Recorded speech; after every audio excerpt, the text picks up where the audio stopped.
கர்த்தருடைய பரிசுத்த நாமம் மகிமைப்படுவதாக. இந்த ஆசீர்வதிக்கப்பட்ட ஆராதனை வேளையிலே நாம் கூடி ஆராதிக்க முடியாவிட்டாலும் இன்றைக்கு காணொளி காட்சியின் மூலமாக ஆங்காங்கே உட்கார்ந்து பரலோகத்தின் தேவனை சேரக்கூடாத ஒளியில் வாசம் பண்ணுகிற மகிமை தெய்வத்தை நாம் ஆராதிக்கும்படியாக நாம் கூடி வந்திருக்கிறோம். ஆராதனைக்கு ஆரம்பமாக முதலாவது நாம் ஜெபிப்போம். மகத்துவம் நல்ல பிதாவே, நன்றியோடு ஸ்தோத்திரிக்கிறோம். இந்த ஆசீர்வதிக்கப்பட்டதான ஆராதனை வேளைக்காக உம்மை நன்றியோடு ஸ்தோத்திரிக்கிறோம் ஐயா. இந்த லாக்டவுன் பீரியடு சமயத்தில் நாங்கள் விடுதலையோடு ஆலயத்தில் கூடி ஜெபிக்க முடியாவிட்டாலும் எங்கள் உள்ளத்தில் ஆழத்திலிருந்து ஒருமனப்பட்டவளாக உம்மை ஆராதிக்கும்படியாக நாங்கள் கூடி வந்திருக்கிறோம். ஆண்டவரே, எங்களுடைய ஆராதனை மத்தியில் தேவகுமாரன் இயேசு ஒவ்வொரு உள்ளத்தோடும் உலாவி கொண்டிருக்கும்படியாக ஜெபிக்கிறோம் ஐயா. அன்றைக்கு கர்த்தாவே, நீர் 4வது ஆளாக அந்த அக்கினி சூழலில் உலாவுனது போல இன்றைக்கு தேவ பிள்ளைகளுடைய உள்ளத்தில் உலாவும்படியாய் கடந்து வந்திருக்கிறபடினால ஸ்தோத்திரம். ஆண்டவரே, உம்முடைய பிள்ளைகளோடு பேசுவீராக, உம்முடைய பிள்ளைகளோடு இடைபடுவீராக. தேவாசீர்வாத நதி போல இறங்கி வரட்டும் ஆண்டவரே. வானம் திறக்கப்படட்டும் அப்பா. வானத்துக்குரிய ஆசீர்வாதத்தினாலும் பூமிக்குரிய ஆசீர்வாதத்தினாலும் உம்முடைய பிள்ளைகள் நிரப்பப்படும்படியாக கர்த்தர் கிருபை செய்தல்லும்படியாக ஜெபிக்கிறோம். அதுபோல பாடல்களை ஆசீர்வதித்தாரும், சங்கீத பகுதி ஆசீர்வதித்தாரும், சாட்சி பகுதி ஆசீர்வதித்தாரும், அதுபோல கர்த்தாவே தூதை ஆசீர்வதித்தாரும். எல்லாருடைய நாமத்துக்கு மகிமையாய் காணப்பட கிருபை செய்யும். பரிசுத்த ஆவியானவர் எல்லாவற்றையும் பொறுப்படுத்திக் கொள்ளும். இயேசு மூலம் மிகுந்த மனத்தாழ்மையோடு இந்த ஜெபத்தை எடுக்கிறோம் நல்ல பிதாவே, ஆமேன். அன்பான தேவனுடைய பிள்ளைகளே, இப்போது நம்ம ஒரு பாடலை பாடி நம்ம கொஞ்ச நேரம் ஆண்டவரை மகிமைப்படுத்தி நம்ம ஆராதிக்க போகிறோம். நம்முடைய தேவன் பெரியவர், நம்முடைய ஆண்டவர் துதிகளின் மத்தியில் வாசம் பண்ணுகிறவர். சேர்ந்து கர்த்தருடைய நாமத்தை மகிமைப்படுத்துவோம். மகிமையின் நம்பிக்கையே, மாறிடாது என் இயேசையா, உம்மையெல்லோ பற்றி கொண்டேன், உலகத்தில் வெற்றி கொண்டேன். இயேசு கிறிஸ்து மகிமையின் நம்பிக்கையாய் நமக்குள்ளே வாசமாக இருக்கிறார். அந்த ஆண்டவரை பாடி மகிமைப்படுத்துவோம். வாருங்கள், சேர்ந்து கர்த்தரை துதிப்போம். ஜீசஸ்,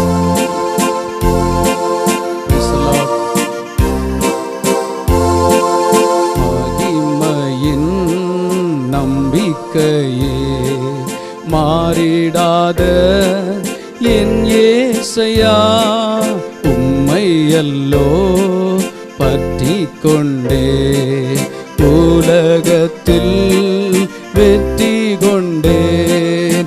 உம்மையல்லோ பற்றி கொண்டேன், உலகத்தில் வெற்றி கொண்டேன்.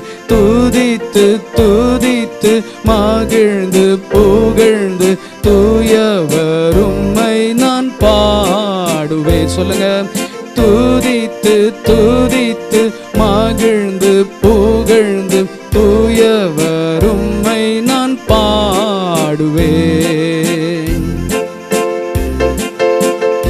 ஆத்துமாவின் நங்கூரமே, அழிவில்லா பெட்டகமே, நேற்றும் இன்றும் ஜீவிக்கிற நிம்மதியின் கண்மலையே, ஹல்லேலூயா ஜீசஸ்.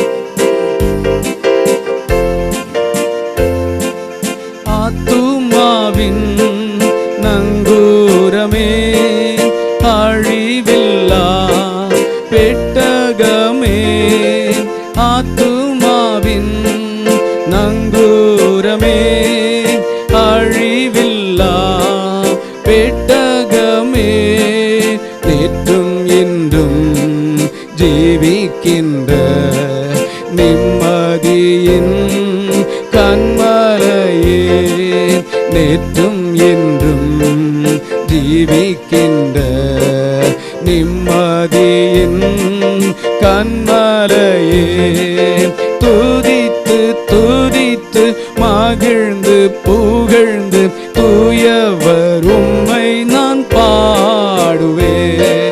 துதித்து துதித்து மகிழ்ந்து புகழ்ந்து தூயவர் உம்மை நான் பாடுவேன். பள்ளத்தாக்கில் நடந்தாலும் பயமில்லை, பாதிப்பில்லை, உம் குரலோ கேட்குதையா, உள்ளமெல்லாம் அன்பால் பொங்குதையா.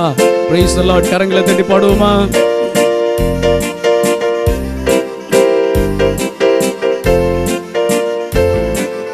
பள்ளத்தாக்கில்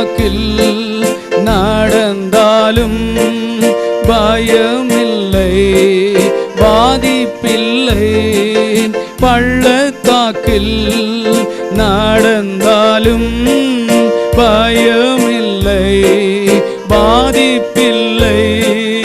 உம் குரலோ கேட்குதையா, உள்ளமெல்லாம் அன்பால் பொங்குதையா. உம் குரலோ கேட்குதையா, உள்ளமெல்லாம் அன்பால் பொங்குதையா. துதித்து துதித்து மகிழ்ந்து புகழ்ந்து தூயவர் உம்மை நான் பாடுவேன். துதித்து துதித்து மகிழ்ந்து புகழ்ந்து தூயவர் உம்மை நான் பாடுவேன். நல்மேய்ப்பரே, நம்பிக்கையே, நானும் இந்த நாட்டுக்குட்டி உம்மைத்தானே பின்தொடர்ந்தேன். உம் தோளில் நான் இருப்பேன். Price the Lord.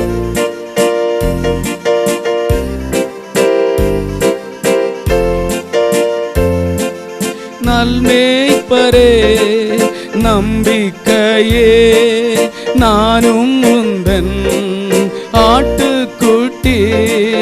நல்மேய்ப்பரே, நம்பிக்கையே, நானும் உந்தன் ஆட்டுக்குட்டி. உம்மைத்தானே பின்தொடர்ந்தேன், உம் தோளில் தான் நான் இருப்பேன். உம்மைத்தானே பின்தொடர்ந்தேன், உம் தோளில் தான் நான் இருப்பேன். துதித்து துதித்து மகிழ்ந்து புகழ்ந்து தூயவர் உம்மை நான் பாடுவேன். துதித்து துதித்து மகிழ்ந்து புகழ்ந்து தூயவர் உம்மை நான் பாடுவேன். பிரகாசிக்கும் பேரொடியே, விடிவெள்ளி நட்சத்திரமே, உம் வசனத்தை நான் ஏந்தி கொண்டு உலகெங்கும் சுடர் விடுவேன். ஆண்டவரே, ஆண்டவரை பார்த்து சொல்லுவோம் அப்படியே.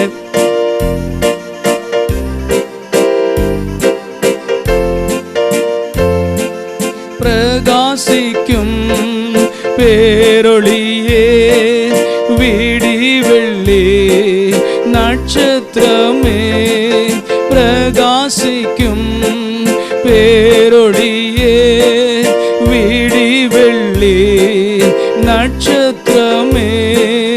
உம் வசனம் ஏந்தி கொண்டு உலகெங்கும் சுடர் விடுவேன். உம் வசனம் ஏந்தி கொண்டு உலகெங்கும் சுடர் விடுவேன். துதித்து துதித்து மகிழ்ந்து புகழ்ந்து தூயவர் உம்மை நான் பாடுவேன். துதித்து துதித்து மகிழ்ந்து புகழ்ந்து தூயவர் உம்மை நான் பாடு. சொல்லுங்க. துதித்து துதித்து மகிழ்ந்து புகழ்ந்து தூயவர் உம்மை நான் பாடுவேன். மீண்டுமாய் துதித்து துதித்து மகிழ்ந்து புகழ்ந்து தூயவர் உம்மை நான் பாடுவேன். Hallelujah, hallelujah, hallelujah. Praise the lord. நம்ம இன்னொரு பாடலை கூட பாடி நம்ம ஜெபிக்க போகிறோம். கர்த்தருக்கு காத்திருந்து புது பலன் அடைந்து செட்டைகளை அடித்து உயிரே எழும்பிடுவாய். ஏசாயாவிலே ஆண்டவர் தம்முடைய ஜனத்துக்கு சொன்னார், கர்த்தருக்கு காத்திருக்கிறவர்களோ புது பலன் அடைந்து கழுகுகளைப் போல செட்டைகளை அடித்து எழும்புவார்கள். அவர்கள் ஓடினாலும் இளைப்படையார்கள், நடந்தாலும் சோர்ந்து போகார்கள். தேவனுடைய பிள்ளைகளே, இந்த நாட்களில் நாம் பலப்படுகிற நாட்கள். நம்ம வேற எங்கே செல்ல முடியாத சூழ்நிலையில் அதிகமாய் ஆண்டவரிடத்தில் ஜெபிப்போம். மறைந்திருக்கிற நாட்கள், கழுகை போல மறைந்திருந்து நாம் வெளிப்படுகிற போது ஒரு புது பலனோடு ஒரு புது உத்வேகத்தோடு நாம் எழும்பி வரப்போகிறோம். கர்த்தர் அப்படி செய்ய போகிறார். ஆமென், ஹல்லேலூயா, பிரைஸ் தி லார்ட். நம்ம சேர்ந்து கரங்களை தட்டி பாடி நம்முடைய ஆண்டவரை மகிமைப்படுத்துவோம். கர்த்தரை ஆராதிப்போம். கர்த்தருக்கு காத்திருந்து புது பலன் அடைந்து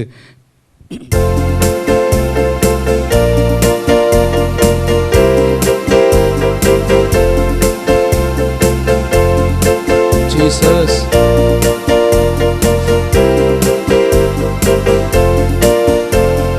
கர்த்தருக்கு காத்திருந்து கழுகு போல் பலனடைந்து செட்டைகளை அடித்து உயரே எழும்பிடுவாய். கர்த்தருக்கு காத்திருந்து கழுகு போல் பலனடைந்து செட்டைகளை அடித்து உயரே எழும்பிடுவாய். புது பலன் அடைந்திடுவாய், நீ புது பலன் அடைந்திடுவாய். புது பலன் அடைந்திடுவாய், நீ புது பலன் அடைந்திடுவாய். சொல்லுங்க, புது பலன் அடைந்திடுவேன், நான் புது பலன் அடைந்திடுவேன். புது பலன் அடைந்திடுவேன், நான் புது பலன் அடைந்திடுவேன். தாகமுள்ளவன் மேல் ஆவியை ஊற்றிடுவார், வறண்ட நிலத்தின் மேல் தண்ணீரை ஊற்றிடுவார். தாகத்தோடு வருகிறப்பா, உங்க அபிஷேகத்தை எனக்கு ஊற்றுங்க என்று வாஞ்சையோடு பாடுவோமா? அல்லேலூயா.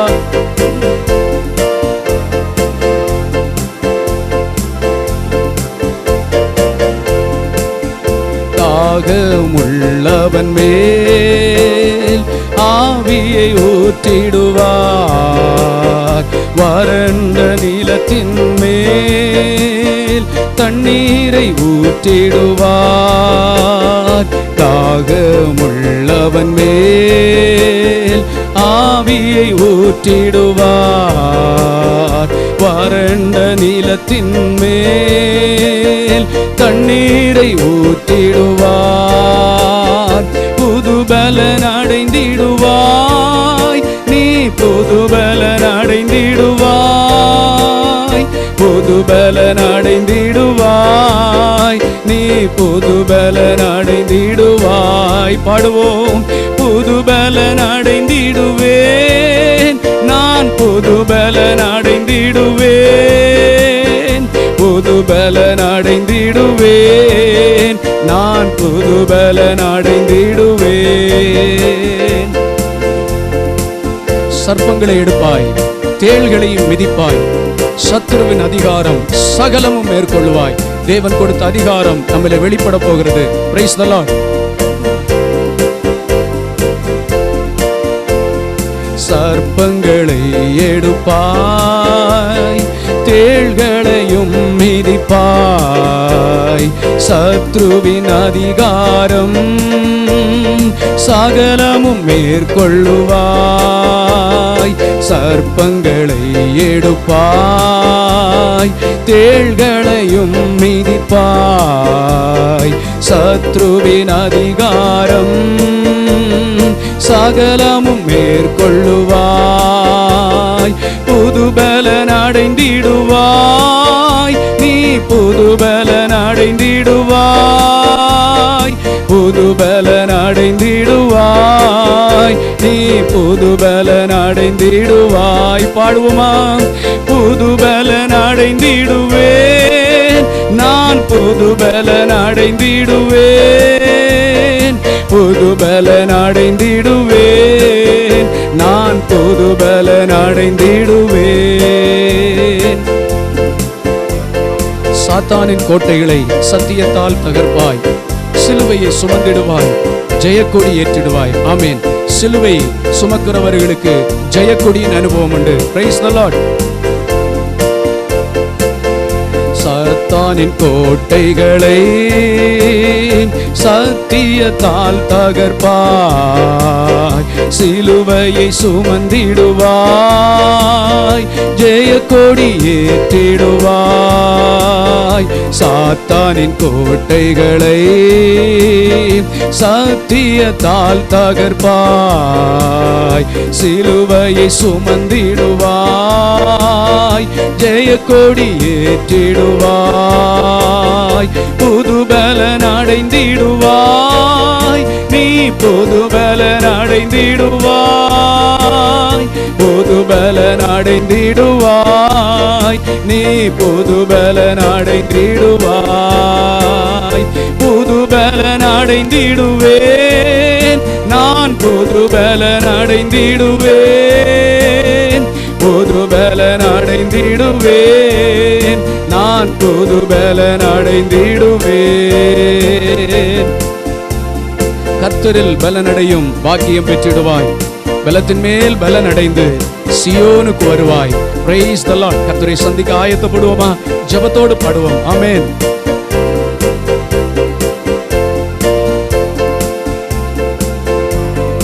கர்த்தரில் பலனடையும் பாக்கியம் பெற்றிடுவாய். பலத்தின் மேல் பலனடைந்து சியோனுக்கு வருவாய்.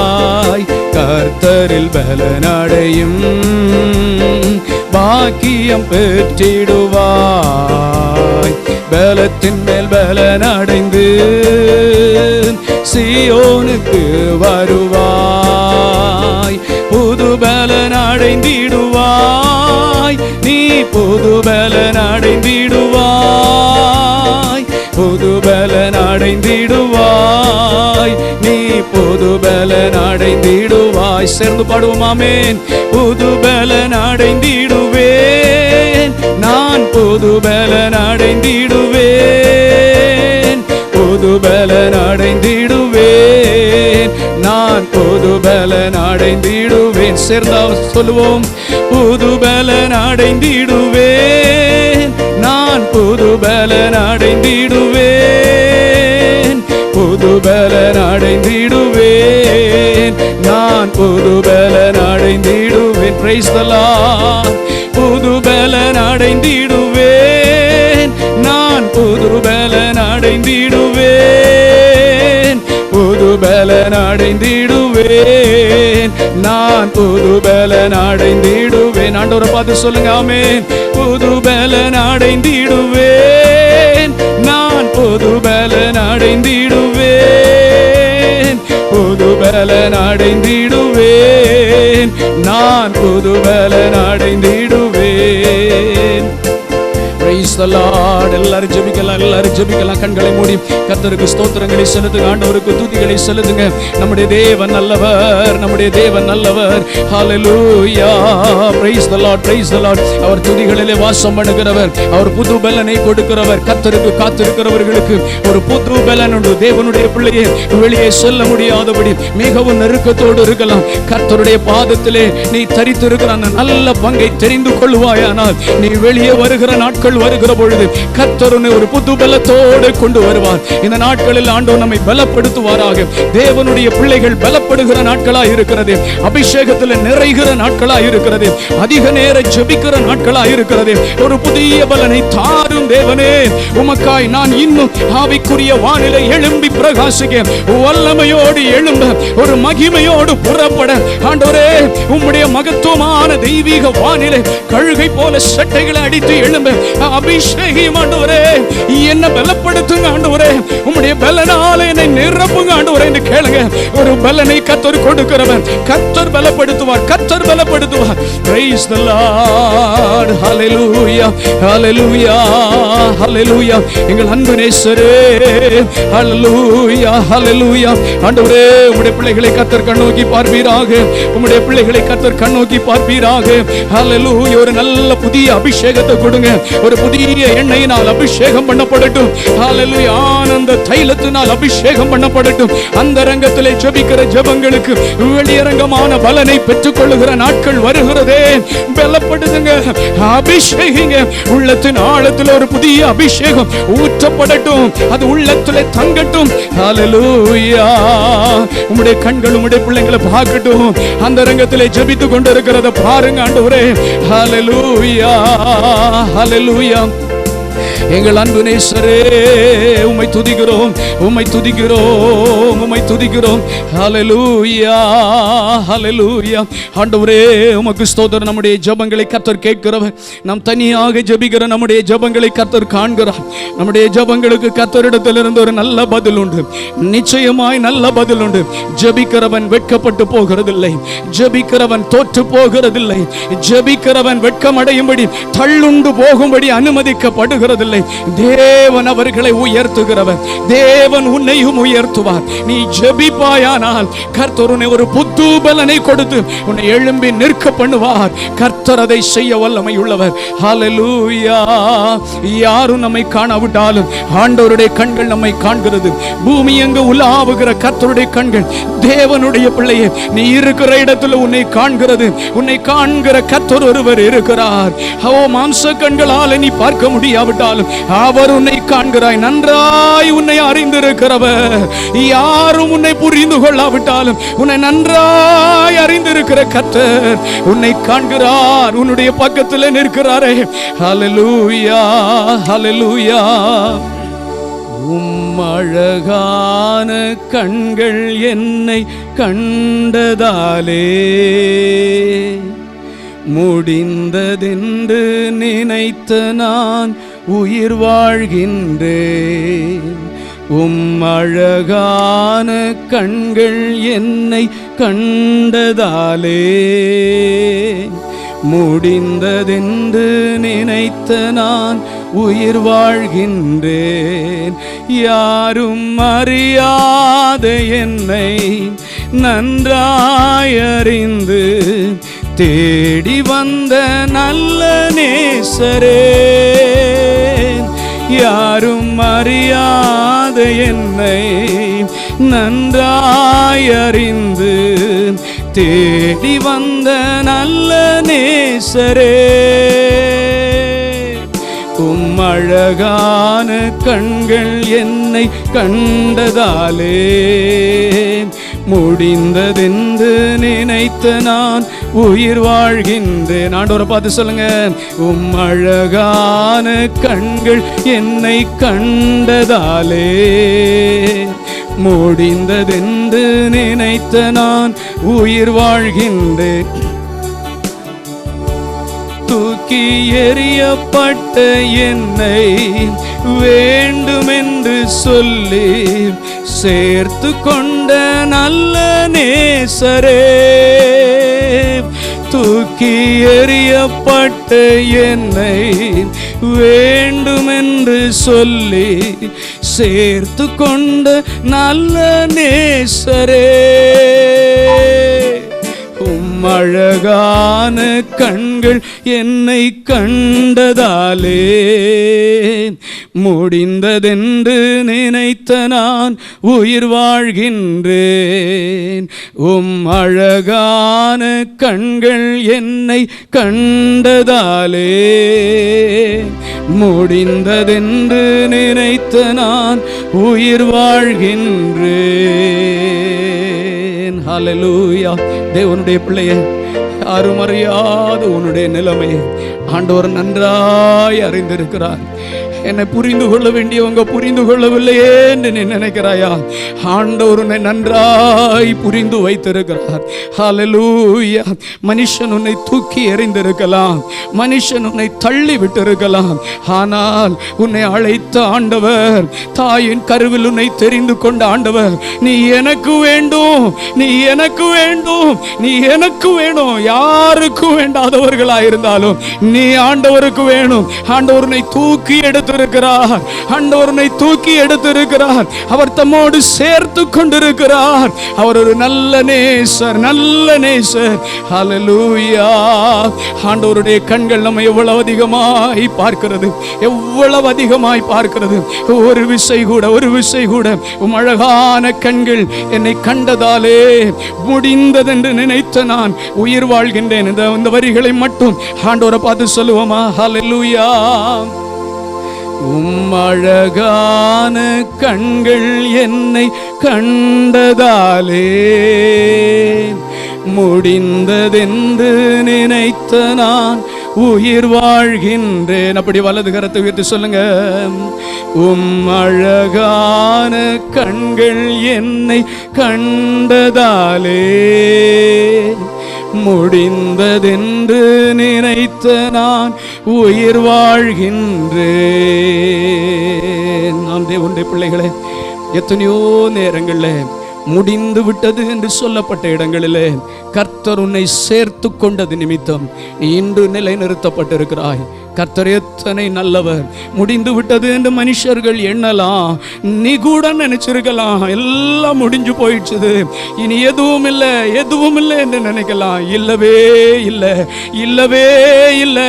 ஆண்டவரும் கூட இருக்கிறது வரைக்கும் சூழ்நிலையினுடைய வார்த்தை நிலை நிற்க போகிறது இல்லை. மனுஷனுடைய வார்த்தை நடந்துவிட போகிறது இல்லை. ஆண்டவரும் கூட இருக்கிறது வரைக்கும் கர்த்தர் முடிவுண்டாக்குகிறவர் அல்ல, ஒரு புதிய தொடக்கத்தை கொடுக்கிறவர். மனுஷன் முடிந்தது என்று சொல்லலாம், கர்த்தர் ஒரு காலம் சொல்ல மாட்டார். தேவன் உன்னை சேர்த்து கொண்டிருக்கிறார், கர்த்தர் உன்னை சேர்த்து கொண்டிருக்கிறார். நீ கர்த்தரால் நிறுத்தப்படுவாய். அல்லேலூயா. நன்றி ஆண்டவரே, உமக்கு நன்றி. வாசிக்கப்பட வேண்டிய சங்கீதம் சங்கீதம் 45. சங்கீதம் 45. என் இருதயம் நல்ல விசேஷத்தினால் பொங்குகிறது. நான் ராஜாவை குறித்து பாடின கவியை சொல்லுகிறேன். என் நாவு விரைவாய் எழுதுகிறனுடைய எழுத்தாணி. எல்லா மனுப்புத்திரலிலும் நீர் மகா சௌந்தரியம் உள்ளவர். உம்முடைய உதடுகளில் அருள் பொழிகிறது. ஆகையால் தேவன் உம்மை என்றென்றைக்கும் ஆசீர்வதிக்கிறார். சௌரியவானே, உமது மகிமையும் உமது மகத்துவமாகிய உம்முடைய பட்டயத்தை நீர் உம்முடைய அறையிலே கட்டிக்கொண்டு சத்தியத்தின் நிமித்தமும் நீதியுடன் கூடிய சாந்தத்தின் நிமித்தமும் உமது மகத்துவத்திலே ஜெயமாய் ஏறி வாரும். உமது வலது கரம் பயங்கரமானவைகளை உமக்கு விளங்க பண்ணும். உம்முடைய அம்புகள் கூர்மையானவைகள், அவைகள் ராஜாவுடைய சத்துருக்களின் இருதயத்திற்குள் பாயும். ஜனசதலங்கள் உமக்கு கீழே விழுவார்கள். தேவனே, உமது சிங்காசனம் என்றென்றைக்கும் உள்ளது. உமது ராஜ்யத்தின் செங்கோல் நீதியுள்ள செங்கோலாய் இருக்கிறது. நீர் நீதியை விரும்பி அக்கிரமத்தை வெறுக்கிறீர். ஆதலால் தேவனே, உம்முடைய தேவன் உமது தோழரை பார்க்கிலும் உம்மை ஆனந்த தைலத்தினால் அபிஷேகம் பண்ணினார். சங்கீதத்திற்காக ஜெபிப்போம். ஸ்தோத்திரம் ஆண்டவரே, இந்த நாளிலும் கூட ஆண்டவரே சப்பா, அந்த சங்கீதத்தின் மூலமாக எங்களோடு கூட பேசுங்க. வேதத்தின் ரகசியங்களை காணும்படி எங்களுடைய உள்ளத்தின் இதயத்தின் ஆழத்தின் கண்களை திறந்தள்ளுங்க. இயேசுவின் மூலம் ஜெபங்களும் நல்ல பிதாவே, ஆமேன். இந்த சங்கீதம் மெசியாவாகிய இயேசுவையும் அவருடைய சிங்காசனத்தையும் அறிவிக்கிற ஒரு தீர்க்க தரிசனமான சங்கீதமாய் இந்த சங்கீதம் காணப்படுகிறது. இந்த சங்கீதத்திலே 2வது வசனம் மிக அருமையாய் சொல்கிறது, எல்லா மனுப்புத்திரலும் நீர் மகா சௌந்தரியம் உள்ளவர். என் இயேசு கிறிஸ்து மிகவும் சௌந்தரியம் உள்ள அழகான ரூபமுள்ள தேவன் என்பதை உன்னத பாட்டிலே 5, 10 முதல் 16 வசனங்கள் தெளிவாய் சொல்கின்றது. என் நேசர் வெண்மையும் சிவப்புமானவர், அவர் முற்றிலும் அழகுள்ளவர். அவர் அவ்வளவு அழகுள்ள தேவன் நம்மளுடைய பாவங்களுக்காய், நம்மளுடைய மீறுதல்களுக்காய், நம்மளுடைய அக்கிரமங்களுக்காய் எஸ்ஐயா 53:2 சொல்லப்பட்டது போல அவருக்கு அழகும் இல்லை சௌந்தரியம் இல்லை. அதே போன்று அவர் அழகுள்ள தேவன் அழகும் இல்லாதவருடைய சௌந்தரியம் இல்லாதபடிக்கு நமக்காய் பாடுகளை ஏற்றுக்கொண்டு நம்முடைய அக்கிரமங்களுக்காய் முழுவதுமாய் நொறுக்கப்பட்டு சிலுவையிலே ரத்தம் சிந்தினார். அவருடைய அந்த ஏசாயா 53:2 சொல்லப்பட்டது போல அவருக்கு அழகும் இல்லை சௌந்தரியம் இல்லை. அவரை பார்க்கும்போது விரும்பத்தக்க ரூபம் அவருக்கு இல்லாதது இருந்தது. அப்படிப்பட்ட ஒரு ரூபமுள்ள, ஒரு அழகு ரூபமுள்ள நம்முடைய தேவன் நமக்காய் பாடுபட்டு நமக்காய் சிலுவையிலே மரித்தார். அந்த வசனத்திலே 2வதாக சொல்கிறது, அருள் பொழிகிறது. அவருடைய உதடுகளிலிருந்து அருள் பொழிகிறது. அவருடைய வார்த்தைகள், அவருடைய அந்த ஊழியத்தின் பாதைகளில் 3 வருடம் பாதைகளிலே அவர் போன இடங்களிலெல்லாம் அவருடைய வார்த்தைகளை கேட்பதற்காக ஜனங்கள் கூட்டமாய் வந்தார்கள். அவருடைய வார்த்தையில் அந்த கிருபை பொருந்திய வார்த்தைகளை கேட்பதற்காக அதன் நிமித்தமாய் சுகத்தை பெற்றுக்கொண்டார்கள். அதன் நிமித்தமாய் எல்லா பாடுகள் பாவங்களிலிருந்து ஒரு விடுதலையை பெற்றுக்கொண்ட அந்த வார்த்தை அவருடைய வாயிலிருந்து வந்தது. லூக்கா 4:22 சொல்கிறது, அவருடைய வாயிலிருந்து புறப்பட்ட கிருபையுள்ள வார்த்தைகளை கேட்டு ஆச்சரியப்பட்டார்கள். அப்படியாய் அவருடைய வார்த்தைகளை குறித்து இந்த சங்கீதம் விளக்குகிறது.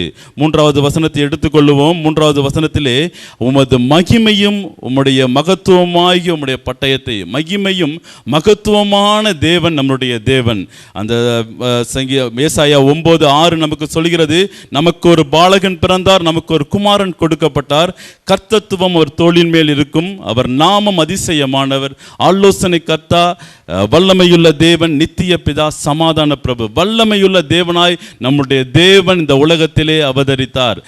ஏசாயா தீர்க்கதரிசி 400 வருடங்களுக்கு முன்பாகவே அவர் சொன்ன காரியம், இயேசு இந்த உலகத்திலே வல்லமையுள்ள தேவனாய், ஒரு நித்திய பிதாவாய், சமாதான பிரபுவாய் நம்முடைய வாழ்க்கையிலே, நம்முடைய உள்ளத்திலே உதிப்பதற்காக இந்த உலகத்திலே தோன்றினார். 4வது வசனம் சொல்கிறது, சத்தியத்தின் நிமித்தம் நீதியுடன் கூடிய சாந்தத்தின் நிமித்தம் உமது மகத்துவத்திலே ஜெயமாய் ஏறி வாரும், உமது வலதுகரம் பயங்கரமானவைகளை உமக்கு விளங்க பண்ணும். அவருடைய வலதுகரம் பயங்கரமானவைகளை இந்த நாட்களிலே விளங்க பண்ணுகிறதாய் காணப்படுகிறது. சங்கீதம் 138:7 சொல்கிறது, நான் துன்பத்தின் நடுவே நடந்தாலும் நீர் என்னை உயிர்ப்பிப்பீர். நான் துன்பத்தின் நடுவே நடந்தாலும் நீர் என்னை உயிர்ப்பிப்பீர். என் சத்துருக்களின் கோபத்துக்கு விரோதமாக உமது கையை நீட்டுவீர், உமது வலதுகரம் என்னை ரட்சிக்கும். இந்த நாட்களில் கொரோனா வைரஸ் நிமித்தமாக ஒரு நெருக்கப்பட்ட ஒரு சூழ்நிலை, யார் என்னை காப்பாற்றுவார் என்ற ஒரு நெருக்கத்தோடு கூட காணப்படுகிற ஜனங்களுக்கு கர்த்தர் கொடுக்கிற வாக்குத்தத்தம், உமது வலதுகரம் என்னை ரட்சிக்கும், என்னை காப்பாற்றும், என்னை இந்த இக்கட்டிலிருந்து விடுவிக்கும் என்ற ஒரு வாக்குத்தத்தத்தோடு இந்த வசனம் நமக்கு சொல்லப்படுகிறது. அந்த முதலில் சொல்லப்பட்டது, துன்பத்தின் நடுவே நடந்தாலும், ஒரு துன்பமான ஒரு நெருக்கமான ஒரு சூழ்நிலையின் வழியே நடந்தாலும் அவருடைய வலதுகரம் நம்மை காக்கிறதாய், நம்மை ரட்சிக்கிறதாய் காணப்படுகிறது. இந்த 6வது வசனமும் 7வது வசனமும் சொல்லுகிறது, தேவனே உமது சிங்காசனம் என்றென்றைக்கும் உள்ளது, உம்முடைய ராஜ்யம் செங்கோல், உம்முடைய ராஜ்யத்தின் செங்கோல் நீதியுள்ள செங்கோலாய் இருக்கிறது, நீர் நீதியை விரும்பி அக்கிரமத்தை வெறுக்கிறீர், ஆதலால் தேவனே உம்முடைய தேவன், உமது தோழரை பார்க்கிலும் உம்மை ஆனந்த தைலத்தினால் அபிஷேகம் பண்ணினீர். இதே போன்ற 2 வசனங்களும் வேதாகமத்திலே மறுபடியுமாய் எபிரேயர் 1:8 மற்றும் 9 வசனங்கள் காணப்படுகிறது. வேதாகமத்திலே ஒரே வசனம் மறுபடி சொல்லுவது ஒரு குறிப்பிட்ட வசனங்களை மட்டுமே சொல்லும். இந்த வசனமும் அதே போன்று இயேசு கிறிஸ்துவே தேவன் என்று அறிவிக்கிற இந்த தீர்க்க தரிசனமான வசனம் மறுபடியுமாய் எபிரேயர் 1:8 மற்றும் 9 வசனங்களிலே காணப்படுகிறது. இதிலே அவர் முக்கியமாய் சொல்லப்படும் என்றால், வெளிப்படுத்தல் 11:15 சொல்லப்பட்டது போல, 7ஆம் தூதன் எக்காலம் ஊதினான், உலகத்தின் ராஜ்யம் ஒரு முடிவுக்கு வருகிறதாய் காணப்படுகிறது. தேவனுடைய சிங்காசனம் இந்த நாட்களிலே வர வேண்டும் என்றால் 7ஆம் தூதன் எக்காலம் ஊதும்போது ஒரு உலகத்தின் ராஜ்யம் ஒரு முடிவுக்கு வருகிறது. நம்முடைய கர்த்தருக்கும் அவருடைய கிறிஸ்துவுக்கும் முன் ராஜ்யங்கள் எல்லாம் மாறிப்போய் தேவனுடைய ராஜ்யமாய் மாறப்போகிறது. அப்படிப்பட்ட ராஜ்யம், அப்படிப்பட்ட சிங்காசனம் இந்த நாட்களிலே நாம் எதிர்பார்த்துட்டு இருக்கிறபடி இரண்டாம் வருகையின் போது கர்த்தருடைய வருகைக்கு நாம் எடுத்துக்கொள்ளப்படுவோமே என்றால் அவருடைய சிங்காசனத்தை நாம் பார்க்கிறவர்களாய் இந்த நாட்களிலே காணப்படுவோம். வெளிப்படுத்தலிலே 46 முறை இந்த சிங்காசனத்தை பற்றி சொல்லப்பட்டிருக்கிறது. சிங்காசனத்தை குறித்து சொல்லும் பொழுது சிங்கம் மற்றும் சிங்கம் பிளஸ் ஆசனம் என்று சொல்வார்கள். ஒரு சிங்கம், யூத ராஜ சிங்கம் அந்த இருக்கையிலே உட்கார்ந்திருப்பது நிமித்தமாய் அது ஒரு மிகப்பெரிய பரிசுத்தமுள்ள சிங்காசனமாய் காணப்படுகிறது. நம்முடைய எண்ணங்கள், நம்முடைய விருப்பங்கள் இந்த பரலோக ராஜ்யத்தின் சிங்காசனத்தை நோக்கியே காணப்படுமே என்றால் நம்முடைய வாழ்க்கையிலே இப்படிப்பட்ட இந்த உலக காரியங்களும் உலக இச்சையான எல்லா சூழ்நிலையையும் வெறுத்து அந்த பரம ராஜ்யத்தை குறித்தே நம்முடைய எண்ணங்கள் இருக்குமே என்றால் அது நம்முடைய வாழ்க்கையில் ஒரு ஜெயமாய் காணப்படும். 1992ஆம் ஆண்டு கிரேக்க நாட்டிலே பார்சிலோனா என்ற இடத்திலே ஒரு ஒலிம்பிக் பந்தயம் நடைபெற்றது. இந்த ஒலிம்பிக் பந்தயத்திலே ஆண்டோனி பிரேமன் என்ற மிகப்பெரிய ஓட்டப்பந்தய வீரர், வேகமாய் ஓடி வெற்றி பெறுகிற ஒரு முன்னணி ஓட்டப்பந்தய வீரர் அந்த களத்திலே இருந்தார். எல்லாம் தயாராய் மாறியது, ஓட்டங்கள் ஆரம்பித்தன. ஓட்டம் ஆரம்பிக்கும் பொழுது வேகமாய் ஓடி முதல் இடத்துக்கு நேராய் வந்து கொண்டிருக்கும் பொழுது அவர் கால் சறுக்கி கீழே விழ வேண்டிய சூழ்நிலை காணப்பட்டது.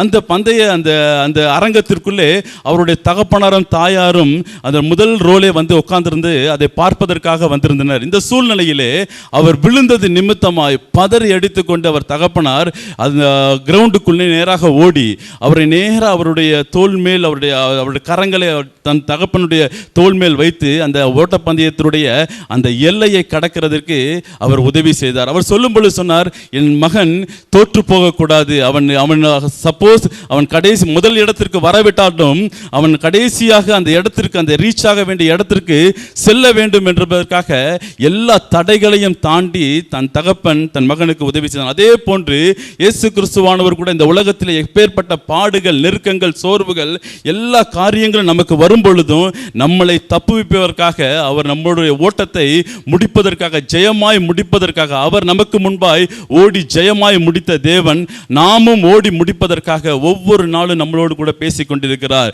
இந்த உலகத்தில் தான் first rank, second rank, third rank என்று ஓட்டப்பந்தயத்தில் முடியும். ஆனால் நம்மளை நோக்கி பார்த்து கொண்டிருக்கிற பரலோக ராஜ்யம் எதை பார்த்து கொண்டிருக்கின்றால்? நம்முடைய எல்லையை, அதாவது பரலோக ராஜ்யத்திற்கு ஓடி வருகிற அந்த ஓட்டத்தை பார்த்து கொண்டிருக்கிறதாய் காணப்படுகிறது. எனவே நம்மளுடைய எண்ணம், விருப்பம் எல்லாமே பரலோக ராஜ்யத்தை குறித்த, பரலோக ராஜ்யத்தின் சிங்காசனத்தை குறித்த ஓட்டமாய் நம்முடைய வாழ்க்கை காணப்பட வேண்டும். உலக ஆசை இச்சைகளுக்கு சிக்காதபடிக்கு, சத்ருவானவன் வைத்திருக்கிற கண்ணி வலைகளுக்கு சிக்கிக் கொள்ளாதபடிக்கு ஜெயத்தை ஓட்டமாய் முடிக்கத்தக்க 2 தீமோத்தேயு 4:7-8 சொல்லப்பட்டது போல நல்ல போராட்டத்தை போராடினேன், ஓட்டத்தை முடித்தேன் என்று பவுல் சொன்னது போல நம்முடைய ஓட்டத்தையும் ஓடி முடிக்கிறவர்களாய் காணப்பட வேண்டும். கடைசியாக ஒரு சின்ன ஒரு கதையை, ஒரு உண்மை நடந்த கதையை சொல்லி முடிக்கலாம் என்று ஆசிக்கிறேன். கர்மேயன் யுத்தம் என்று இங்கிலாந்து தேசத்திலே, கர்மேயன் யுத்தம் என்று ஒரு வெற்றியின் யுத்தம் இங்கிலாந்து தேசத்திலே காணப்பட்டது. அந்த தேசத்திலே பல வீரர்கள் கை கால்களை இழந்து, பல அவயங்களை இழந்து, கடைசி நேரத்தில் அந்த விக்டோரியா மகாராணியுடைய அந்த கடைசி ஒரு வெற்றி கழிப்புடைய ஒரு பந்தயத்திற்கு, வெற்றி கழிப்பின் நிமித்தமாய் பதக்கங்களை கொடுக்கும் ஒரு ஃபங்க்ஷனுக்கு எல்லாரும் அழைக்கப்பட்டிருந்தார்கள். கைகள் கால்கள் இழந்தவர்களாய் எல்லாரும் வந்து நின்றிருந்தார்கள். அந்த சூழ்நிலையில் எல்லாருக்கும் பதக்கங்கள் வழங்கப்பட்டது. ஒரே ஒருவர் மட்டும் 4 பேர் அவரை தூக்கி கொண்டு வந்து கொண்டிருந்தார்கள். அவர் முழுவதும் 2 கால்களும் இழந்தவர்களாய், கைகளை இழந்தவர்களாய், உடல் முழுவதும் சிதைந்தவராய், முகம் ஒன்றும் தெரியாதவராய் அவரை தூக்கி கொண்டு வந்தார்கள். விக்டோரியா மகாராணி அவரிடத்தில் கேட்டார்கள், இவர் யார் என்று கேட்டார். இவர்தான் இந்த இராணுவத்தை அழைத்து கொண்டு போன மிகப்பெரிய இராணுவ வீரன். அவர் முழுவதுமாய் சிதைக்கப்பட்டு உயிர் மட்டுமே அவருடைய உடலில் இருக்குதுன்னு சொன்ன உடனே அந்த மகாராணி இறங்கி வந்து அவரை முத்தமிட்டு அவருக்கு தங்கப்பதக்கத்தை வழங்கினார்களாம். அந்த வசனம் சொல்லுகிறது, மத்தேயு 25:23, நல்லது உத்தமம் உண்மையுள்ள ஊழியக்காரனே, உன் எஜமானுடைய சந்தோஷத்துக்குள் பிரவேசி. அதே போன்றுதான் நம்ம இந்த உலகத்தினுடைய பாடுகள், நெருக்கங்கள், கஷ்டங்கள், எல்லா சூழ்நிலைகள் நிமித்தமாய், நம்மளுடைய எல்லா நெருக்கத்தின் நிமித்தமாய் நாம் கஷ்டப்படுவோமே என்றால் ஒரே ஒரு நாள் இருக்குது. அந்த நாள் கர்த்தருடைய நாள். அந்த நாளின் போது அவர் நம்மளை பரலோக ராஜ்யத்திற்கு அழைத்து கொண்டு வருகிறவராய், எல்லா சூழ்நிலைகளையும் தாண்டி நம்மளை பரலோக ராஜ்யத்துக்கு அழைத்து செல்கிறவராய் காணப்படுகிறார். அவர்தானே இந்த சங்கீதத்தின் மூலமாக நம்மளை ஆசீர்வதிப்பாராக. ஆமென்.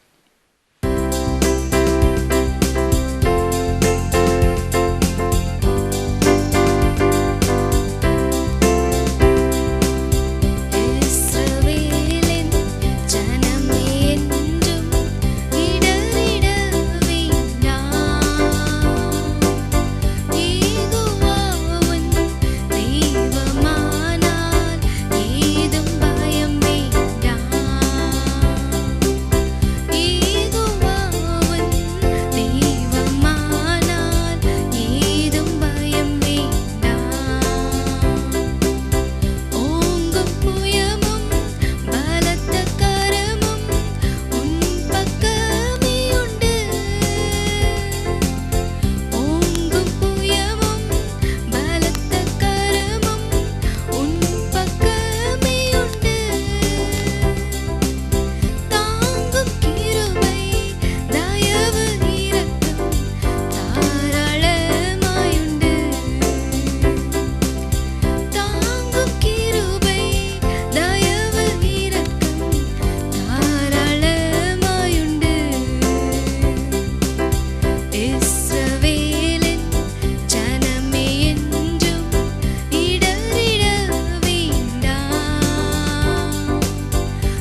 கர்த்தருடைய பரிசுத்த நாமத்துக்கு மகிமை உண்டாதாக.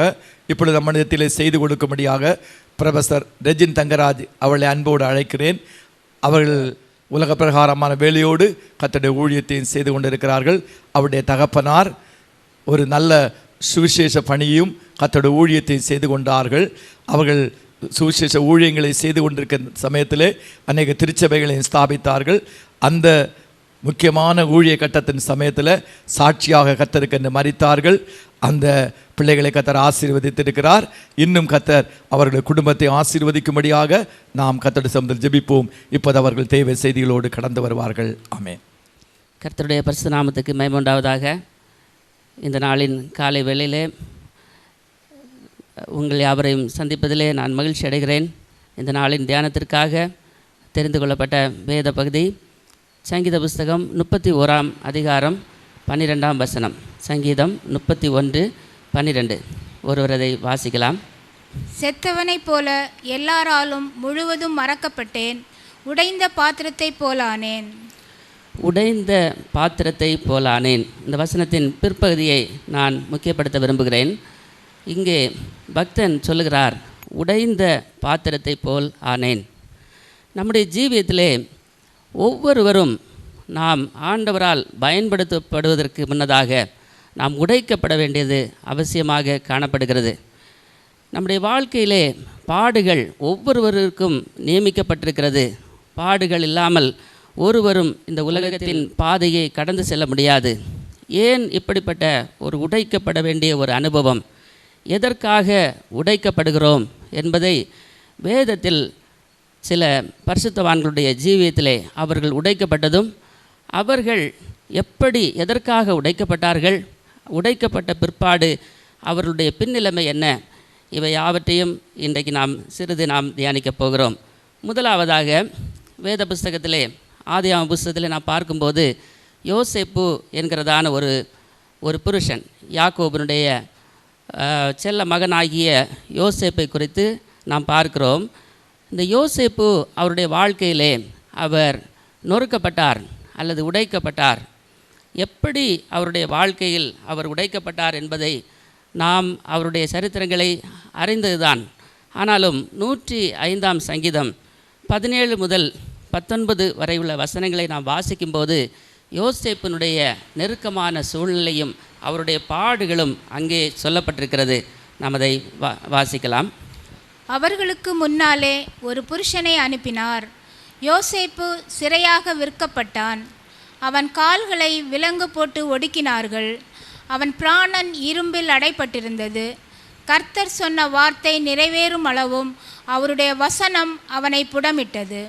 18ஆம் வசனத்திலே பாருங்கள், அவன் கால்களை விலங்கு போட்டு ஒடுக்கினார்கள், அவன் பிராணன் இரும்பில் அடைப்பட்டிருந்தது. இங்கே யோசேப்பு என்கிற தேவனுடைய மனுஷன், அவர் ஒரு உடைக்கப்பட்ட அனுபவத்திலே கடந்து போகிறார்.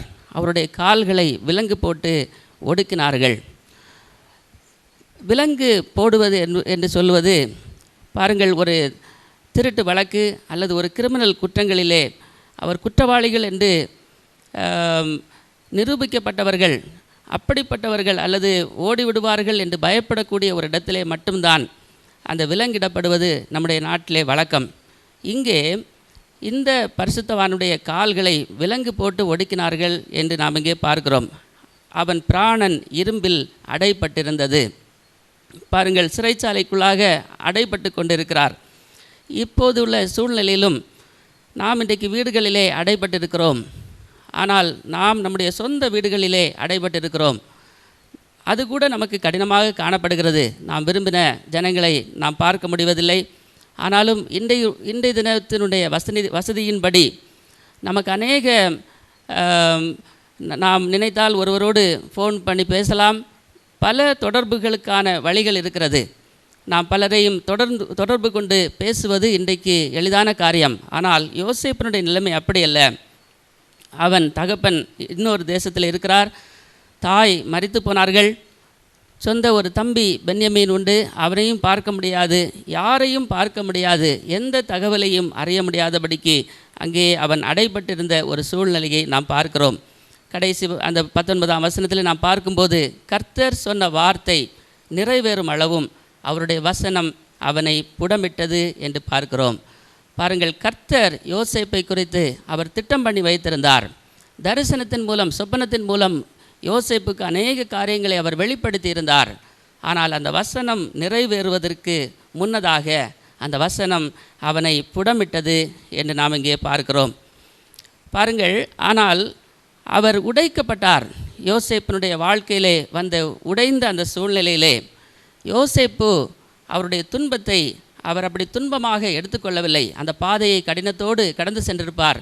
ஆனாலும் அவர் ஆதியாகமம் புஸ்தகம் 45ஆம் அதிகாரம் 5ஆம் வசனத்திலே அவர் சொல்லுகிறார், பாருங்கள், என்னை இவ்விடத்தில் வரும்படி விட்டு போட்டதினால் நீங்கள் சஞ்சலப்பட வேண்டாம், அது உங்களுக்கு விசனமாயிருக்கவும் வேண்டாம். ஜீவ ரட்சனை அடையும்படிக்கு தேவன் என்னை உங்களுக்கு முன்னே அனுப்பினார். ஜீவ ரட்சனை அடையும்படிக்கு தேவன் என்னை உங்களுக்கு முன்னே அனுப்பினார். பாருங்கள், சகோதரர் இவனை விற்று போட்டார்கள், அந்நிய தேசத்திலே விற்று போட்டார்கள், கொலை செய்ய முயன்றார்கள். பின்பு ஏதோ இரக்கம் காட்டி அவனை விற்று விட்டார்கள். விற்று அந்த காசையும் எடுத்துக்கொண்டார்கள். ஆனால் இங்கே யோசேப்பு சொல்லுகிறான், ஆண்டவர் என்னை அனுப்பினார். ஆண்டவர் நம்முடைய வாழ்க்கையிலே ஒருவேளை நாம் விற்று போட்ட அனுபவத்திலே காணப்பட்டிருந்தாலும் கர்த்தர் அனுமதிக்காமல் எந்த காரியமும் நம்முடைய வாழ்க்கையில் வராது என்பதை நாம் உறுதியாக நாம் அறிந்திருக்க வேண்டும். அதை தான் ரோமர் புஸ்தகம் 8ஆம் அதிகாரம் 28ஆம் வசனத்திலே நமக்கு தெரிந்த வசனம்தான். அதிலே நாம் வாசிக்கும் பொழுது, அன்றியும் அவருடைய தீர்மானத்தின்படி அழைக்கப்பட்டவர்களாய் தேவனிடத்தில் அன்பு கூறுகிறவர்களுக்கு சகலமும் நன்மைக்கு ஏதுவாக நடக்கிறதென்று அறிந்திருக்கிறோம். சகலமும் நன்மைக்கு ஏதுவாக நடக்கிறதென்று அறிந்திருக்கிறோம்.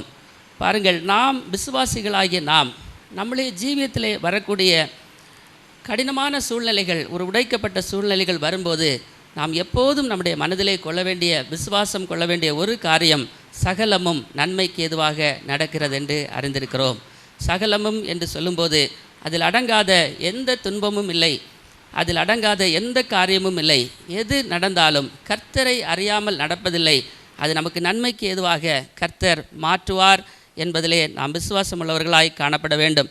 அதை தான் ஆதியாகமம் புஸ்தகம் 42ஆம் அதிகாரம் 36ஆம் வசனத்திலே பாருங்கள், யோசேப்பினுடைய தகப்பன் சொல்லுகிறார், அவர்கள் தகப்பனாகிய யாக்கோபு அவர்களை நோக்கி, என்னை பிள்ளையற்றவன் ஆக்குகிறீர்கள்.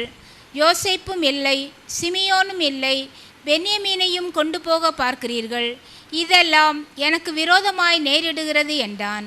இது எல்லாம் எனக்கு விரோதமாய் நேரிடுகிறது என்று சொல்லுகிறார். ஆனால் அப்போஸ்தலனாகிய பவுல் சொல்லுகிறார், சகலமும் நன்மைக்கு ஏதுவாக நடக்கிறதென்று அறிந்திருக்கிறோம். பாருங்கள், இந்த பாதையை கடந்து செல்லும்போது எல்லாம் எதிராக விரோதமாக நேரிடுகிறது என்று நமக்கு ஒருவேளை தோன்றும். யாக்கோபு ஆண்டவர் பேரில் நல்ல விசுவாசம் கொண்ட ஒரு பக்தர் தான். ஆனாலும் அவருடைய அந்த துன்பங்கள் அடுத்தடுத்து வரும்போது, அடுத்தடுத்து துர்ச்செய்திகளை அவர் கேட்கும்போது அவர் உள்ளமுடைந்தவராய் அவர் சொல்லுகிறார், இதெல்லாம் எனக்கு விரோதமாய் நேரிடுகிறது என்று சொல்லுகிறார். ஆங்கில வேதாகமத்திலே ஒரு மொழிபெயர்ப்பிலே சொல்லப்பட்டிருக்கிறது, எல்லாம் எனக்கு விரோதமாக இருக்கிறது, இதெல்லாம் என்றல்ல, எல்லாம் எனக்கு விரோதமாக இருக்கிறது என்று ஒரு மொழிபெயர்ப்பிலே சொல்லப்பட்டிருக்கிறது. பாருங்கள், அப்படிப்பட்ட நம்ம சூழ்நிலைகளை கடந்து போகும்போதும் நாம் கர்த்தரிடத்திலே நாம் விசுவாசம் உள்ளவர்களாக இருக்க வேண்டும். வேதத்தின் சாட்சிகள் ஒவ்வொன்றும் நம்மை பலப்படுத்துகிறதாய் காணப்பட வேண்டும். சங்கீத புஸ்தகத்திலே நாம் கடைசியாக பார்க்கும்போது அந்த 22ஆம் வசனத்திலே நாம் பார்க்கும்போது யோசேப்பினுடைய உயர்வை குறித்து நாம் அங்கே பார்க்கிறோம். 105, 20 முதல் 22 நாம் அதை பார்க்க முடியும். 22ஆம் வசனத்தை மட்டும் நாம் அதை வாசிப்போம்.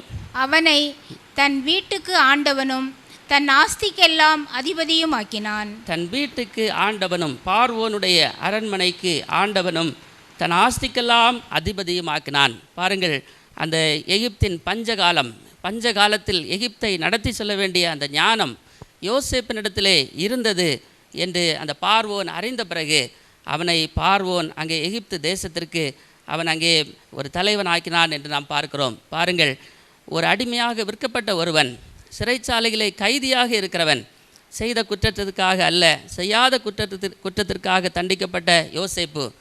பாருங்கள், செய்யாத குற்றம் செய்து நாம் வெட்கப்படுவோமானாலுமே அது நமக்கு வருத்தமான ஒரு காரியம். ஆனால் குற்றம் செய்யாமல் நாம் ஒரு வெட்கத்தின் சூழ்நிலையை கடந்து போவது அது மிகவும் கடினமான காரியம். அந்த பாதையின் வழியாக யோசேப்பு கடந்து போனார். ஆனால் யோசேப்பை கர்த்தர் உயர்த்தினார் என்று பார்க்கிறோம். ஆதியாகமம் புஸ்தகம் 50ஆம் அதிகாரம் 20ஆம் வசனம் வாசிங்கள்.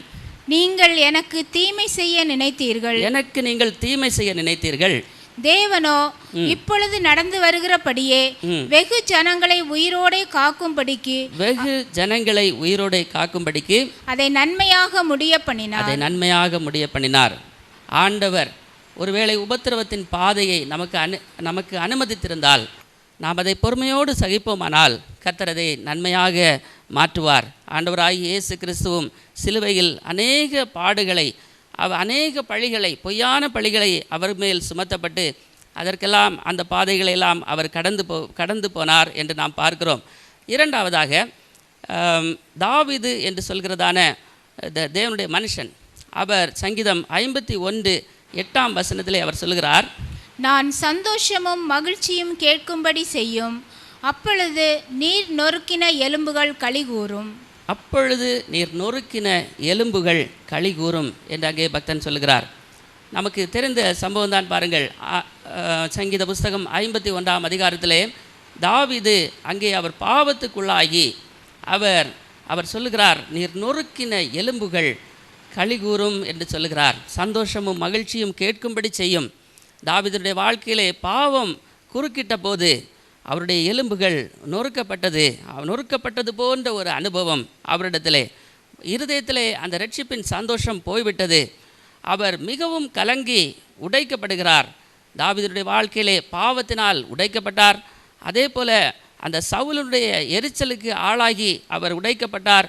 அதே போல் நிழல் பள்ளத்தாக்கை அவர் கடந்து செல்ல வேண்டியதாக இருந்தது. அநேக முறை மரண பள்ளத்தாக்கை தாவீது கடந்து செல்ல வேண்டியதாக இருந்தது. தாவீதுடைய வாழ்க்கையிலே கர்த்தர் ஒவ்வொரு சூழ்நிலைகளிலும் தாவீதை உடைத்து அவர் தாவீதை உருவாக்கினார் என்று நாம் இங்கே வேதத்திலே பார்க்கிறோம். ஆனால் தாவீது அவருடைய வாழ்க்கையிலே பாவம் வந்த சூழ்நிலையிலும் அவர் ஆண்டவரிடத்திலே அவர் அண்டிக்கொள்ள கற்றுக்கொண்டார். அதை தான் நறுங்குண்ட இருதயம் என்று சொல்லுகிறது. நறுங்குண்ட இருதயம் என்று சொன்னால் ஒரு மனம் திரும்புகிற ஒரு இருதயம். அப்படிப்பட்ட இருதயம் தாவீதுக்கு காணப்பட்டது. அவர் பாவம் செய்துவிட்டு அதை நியாயப்படுத்தவில்லை, நான் அதை மூடவில்லை, அதை ஆண்டவரிடத்திலே அவர் அறிக்கையிட அவர் துணிச்சல் உள்ளவராக இருக்கிறார். அவர் செய்துவிட்டு 51ஆம் சங்கீதம் 17ஆம் வசனத்திலே அவர் சொல்கிறார், தேவனுக்கு ஏற்கும் பலிகள் நொறுங்குண்ட ஆவிதான். தேவனுக்கு ஏற்கும் பலிகள் அல்லது தேவனுக்கு ஏற்ற பலிகள் நொறுங்குண்ட ஆவிதான். தேவனே, நொறுங்குண்டதும் நறுங்குண்டதுமான இருதயத்தை நீர் புறக்கணீர். ஆண்டவரே, நான் செய்த இந்த தவறு நிமித்தம் என்னுடைய இருதயம் இப்போது நொறுக்கப்பட்டிருக்கிறது. நான் நறுங்குண்ட இருதயத்தோடு நான் உம்மிடத்திலே வருகிறேன். நான் மனம் திரும்புதலோடு உம்மிடத்திலே வருகிறேன். நீர் என்னை புறக்கணிக்க மாட்டீர். ஏனென்றால் உமக்கு ஏற்ற பலி நொறுங்குண்ட ஆவிதான் என்று தாவீது அங்கே சொல்லுகிறார். கடைசியாக அவர் பாருங்கள், அவருடைய அனுபவத்திலே 119ஆம் சங்கீதம் 71ஆம் வசனத்திலே நான் அதை வாசிக்கிறேன். நமக்கு தெரிந்த வசனம்தான்.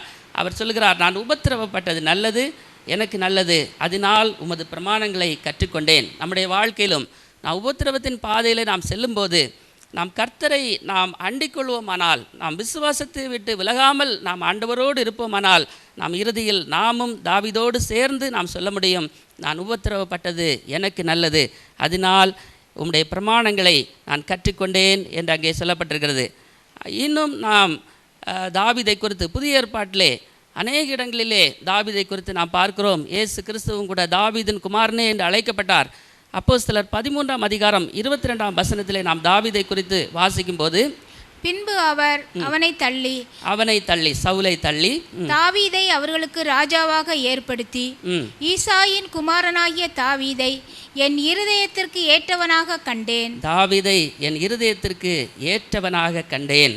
எனக்கு சித்தமானவைகளை எல்லாம் அவன் செய்வான் என்று அவனை குறித்து சாட்சியும் கொடுத்தார். எனக்கு சித்தமானவைகளை எல்லாம் அவன் செய்வான் என்று அவனை குறித்து சாட்சியும் கொடுத்தார். பாருங்கள், இருதயத்துக்கு ஏற்றவனாக ஒரு தாவீதை கர்த்தர் மாற்றினார். எப்படி மாற்றினார்?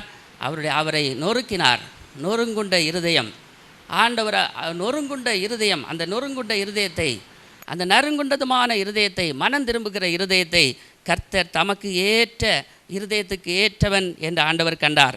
அதே அதிகாரம் 36ஆம் வசனத்திலே நாம் பார்க்கும்போது, தாவீது தன் காலத்திலே தேவனுடைய சித்தத்தின்படி அவருக்கு ஊழியம் செய்த பின்பு நித்திரை அடைந்து தன் பிதாக்களிடத்திலே சேர்க்கப்பட்டு அழிவை கண்டான். தாவீது தன் காலத்திலே தேவனுடைய சித்தத்தின்படி அவருக்கு ஊழியம் செய்த பின்பு, தேவனுடைய சித்தத்தின்படி தாவீது ஊழியம் செய்தார் என்று நாம் இங்கே பார்க்கிறோம். பாருங்கள், நம்முடைய ஜீவியத்திலும் நாம் கர்த்தருடைய சித்தம் செய்கிறவர்களாய் காணப்பட வேண்டும். கர்த்தருடைய சித்தம் செய்கிறவர்களை ஆண்டவர் தம்முடைய இருதயத்துக்கு ஏற்றவர்களாக காண்கிறார். தேவன் நம்மை கொண்டு எதை செய்யும்படி சித்தமாக இருக்கிறாரோ அதற்காக நாம் நம்மை ஒப்புக் கொடுக்கிறவர்களாய் காணப்பட வேண்டும். மூன்றாவதாக நாம் பார்க்கும்போது, பழைய ஏற்பாட்டின் முழுவதிலும் நாம் பார்க்கும்போது மிகவும் நெருக்கப்பட்ட உடைக்கப்பட்ட ஒரு பாத்திரம், நாம் எல்லாரும் அறிந்த ஒரு பாத்திரம்தான் யோபு என்கிற பக்தன். அவருடைய வாழ்க்கையில் அவர் நொறுக்கப்பட்ட சம்பவங்கள் நமக்கு தெரியும். அவருடைய ஆஸ்திகள் எல்லாம் அழிந்து போகிறது. வேலைக்காரர்களை எல்லாம் இழந்து போனார். அவர்கள் மரித்து போனார்கள். அநேகம் பேர், சொந்த பிள்ளைகள் அனைவரையும் அவர் இழந்து போனார். அப்படிப்பட்ட சூழ்நிலையிலே அவருடைய அனுபவத்தை நாம் பார்ப்போமானால், சங்கீதம் 44:14 சொல்லப்பட்ட அந்த வசனத்திற்கு ஒத்திருக்கிறதை நாம் பார்க்க முடியும். அதை வாசிக்கலாம். நீர் எங்களை வலு சர்ப்பங்கள் உள்ள இடத்திலே நொறுக்கி மரண இருளினாலே எங்களை மூடியிருந்தோம். நீர் எங்களை வலு சர்ப்பங்கள் உள்ள இடத்திலே நொறுக்கி. பாருங்கள், சர்ப்பம் என்று சொல்லும்போது சாத்தானை குறிக்கிறது. பிசாசானவனை குறித்து சர்ப்பம் ஆதியாகம புஸ்தகத்திலே சொல்லப்பட்டிருக்கிறது. பழைய பாம்பாகிய பிசாசு என்று வேதத்திலே நாம் படிக்கிறோம். பாருங்கள், இந்த சர்ப்பங்கள் உள்ள இடத்தில் நொறுக்கி. அப்படியானால் அந்த பிசாசு அவனை சோதிக்கும்படி ஆண்டவரிடத்திலே அனுமதி பெற்று கொண்டான். அப்படிப்பட்ட ஒரு நொறுக்கத்தின் அனுபவத்திலே யோபு இங்கே கடந்து செல்கிறார். ஆனால் யாக்கோபு புஸ்தகத்திலே யோபுவை குறித்து அங்கே சாட்சி சொல்லப்பட்டிருக்கிறது. பாருங்கள், வாசிக்கலாம். யாக்கோபு 5ஆம் அதிகாரம் 11ஆம் வசனம். இதோ பொறுமையாய் இருக்கிறவர்களை பாக்கியவான்கள் என்கிறோமே, யோபின் பொறுமையை குறித்து கேள்விப்பட்டிருக்கிறீர்கள்.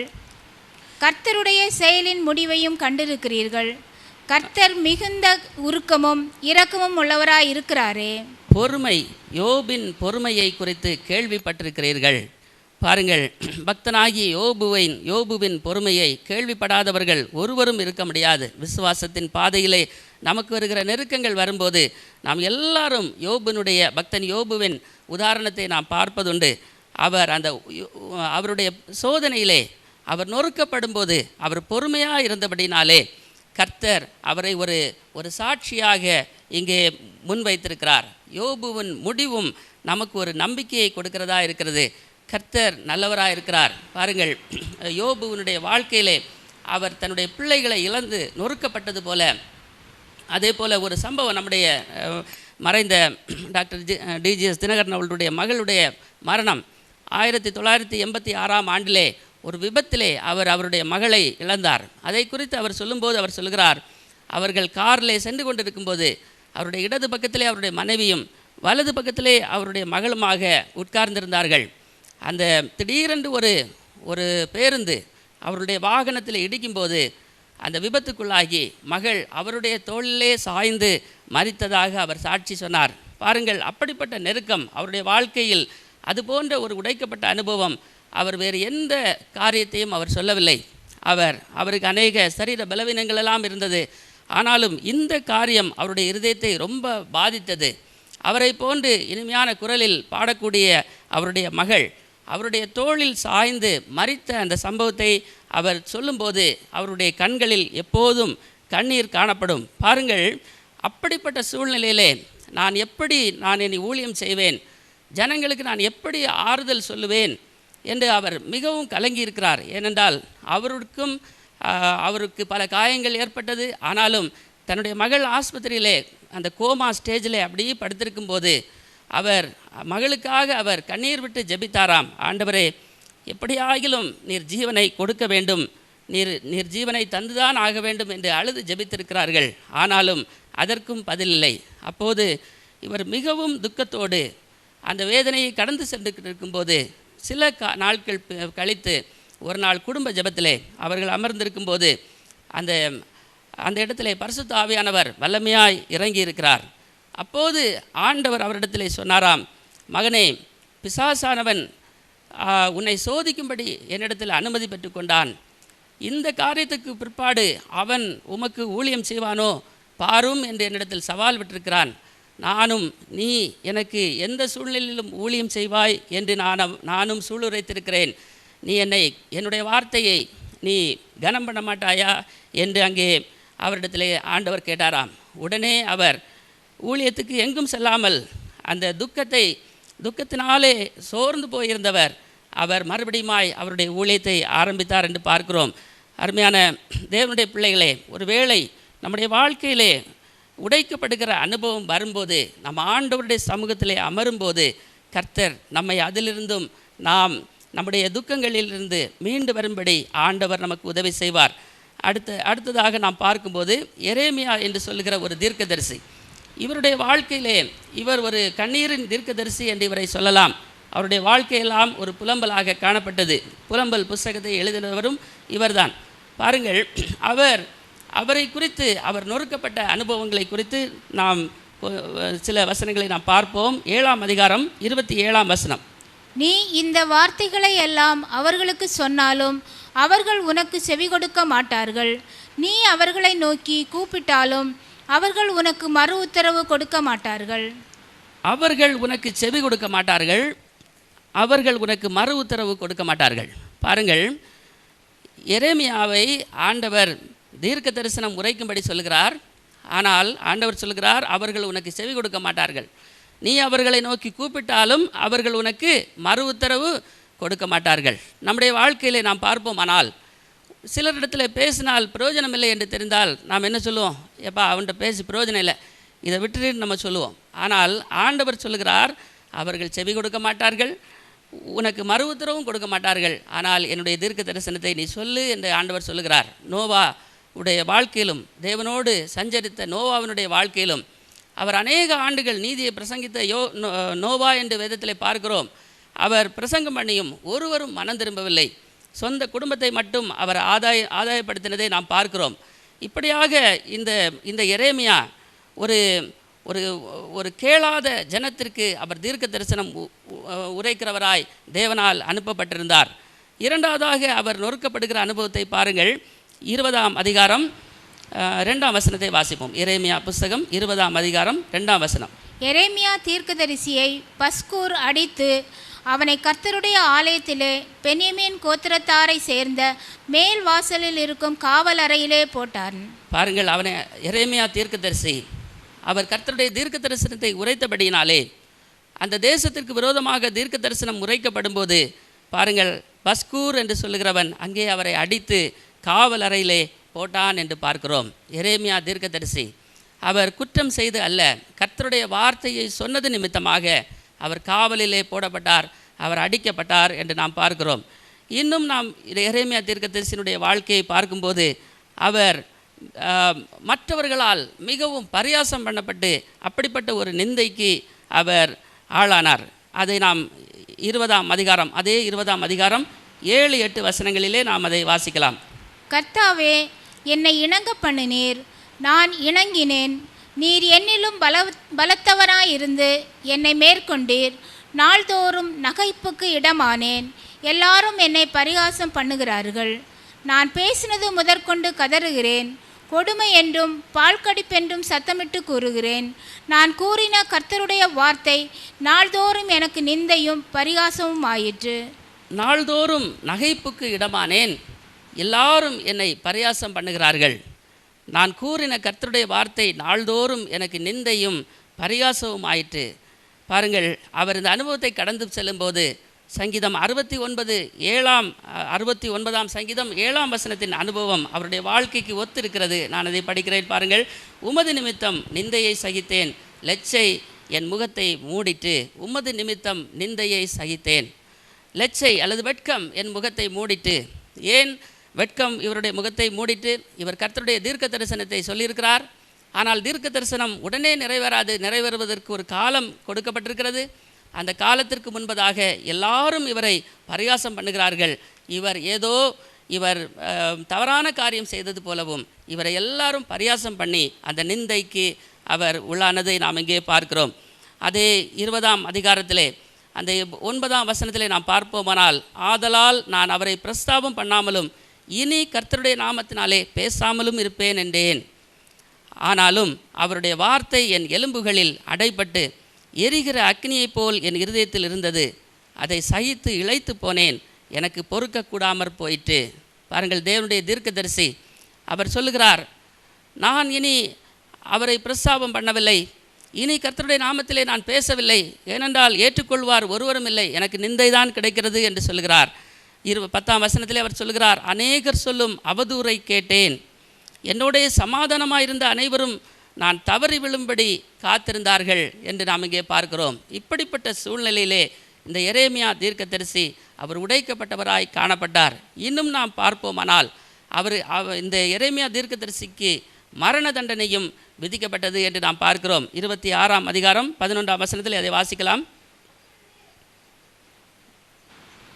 அப்பொழுது ஆசாரியர்களும் தீர்க்கதரிசிகளும் பிரபுக்களையும் சகல ஜனங்களையும் நோக்கி, இந்த மனுஷன் மரண ஆக்கினைக்கு பாத்திரன். இந்த மனுஷன் மரண ஆக்கினைக்கு பாத்திரன். போதும் பாருங்கள், மரண ஆக்கினை எதற்காக கொடுக்கிறார்கள்? கர்த்தருடைய வார்த்தையை அவர் தீர்க்க தரிசனம் சொன்னபடினாலே அவருக்கு மரண ஆக்கினை கொடுக்கப்பட்டிருக்கிறது. இயேசுவும் அநியாயமாக அந்த மரண ஆக்கினைக்குள்ளாக அவர் தீர்க்கப்பட்ட சம்பவங்களை நமக்கு தெரியும். பாருங்கள், இன்னும் நாம் பார்ப்போமானால் எரேமியா தீர்க்கதரிசி அவர் எழுதி வைத்திருந்த அந்த தீர்க்க தரிசன அந்த புத்தக சுருளை அங்கே தீயிலிட்டு எரிக்கிற ஒரு சூழ்நிலையை நாம் பார்க்கிறோம்.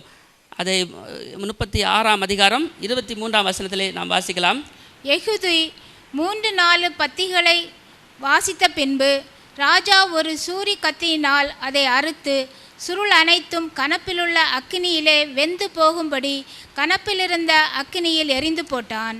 கர்த்தர் சொன்ன வார்த்தைகளை கருத்தோடு அதை எழுதி எடுத்த அந்த சுருள் அனைத்தையும் பாருங்கள், கணப்பில் இருந்த அக்கினியிலே எரிந்து போட்டான். கணப்பு என்று சொன்னால் ஒரு தீச்சட்டி என்று அர்த்தம். அந்த தீச்சட்டி, நெருப்பு சட்டியிலே அந்த சுருள் அனைத்தையும் இவர் எழுதியிருந்தது எல்லாவற்றையும் ஒரு கத்தியினால் கீறி அங்கே எரித்தும் போட்டார்கள். இப்படியாக எரேமியா தீர்க்கதரிசி அவருடைய வாழ்க்கையிலே முழுவதும் அவர் உடைக்கப்பட்ட ஒரு தீர்க்கதரிசியாகவே காணப்பட்டார். இன்னும் நாம் பார்ப்போமானால் அவரை கடைசியிலே ஒரு குழியிலே தள்ளி போட்டார்கள். அதிலே அவர்கள் தண்ணீர் இல்லாத ஒரு துறவிலே எரேமியா தீர்க்கதரிசி அங்கே போடப்பட்டதை நாம் பார்க்கிறோம். அது 38ஆம் அதிகாரம் 6ஆம் வசனத்தை நாம் வாசிக்கலாம். அப்பொழுது அவர்கள் எரேமியாவை பிடித்து அவனை காவற்சாலையின் முற்றத்தில் இருந்த அம்மலேகின் குமாரனாகிய மல்கியாவினுடைய துறவிலே போட்டார்கள். எரேமியாவை கயிறுகளினால் அதிலே இறக்கி விட்டார்கள். அந்த துறவிலே தண்ணீர் இல்லாமல் உளையாயிருந்தது. அந்த உளையிலே எரேமியா அமிழ்ந்தினான் என்று பார்க்கிறோம். பாருங்கள், இந்த தேவனுடைய மனுஷன், அவர் ஒரு குற்றமும் செய்யாதவர். அங்கே யோசேப்பு எப்படி அநியாயமாய் தண்டிக்கப்பட்டாரோ இப்படி இவருடைய வாழ்க்கையிலே கர்த்தருடைய வார்த்தையை சொன்னார் என்கிற ஒரே காரணத்திற்காக அவர் அங்கே அமிழ்ந்து அந்த உளையான ஒரு கிணற்றிலே போடப்பட்டதை நாம் பார்க்கிறோம். இதற்கு இணையான ஒரு வசனங்களை நாம் சங்கீதம் 69:14 முதல் 16 வரையிலும் நாம் பார்க்க முடியும். நான் அமிழ்ந்து போகாதபடிக்கு சேற்றி நின்று என்னை தூக்கிவிடும், என்னை பகைக்கிறவர்களினின்றும் நிலையாத ஜலத்தினின்றும் நான் நீங்கும்படி செய்யும்.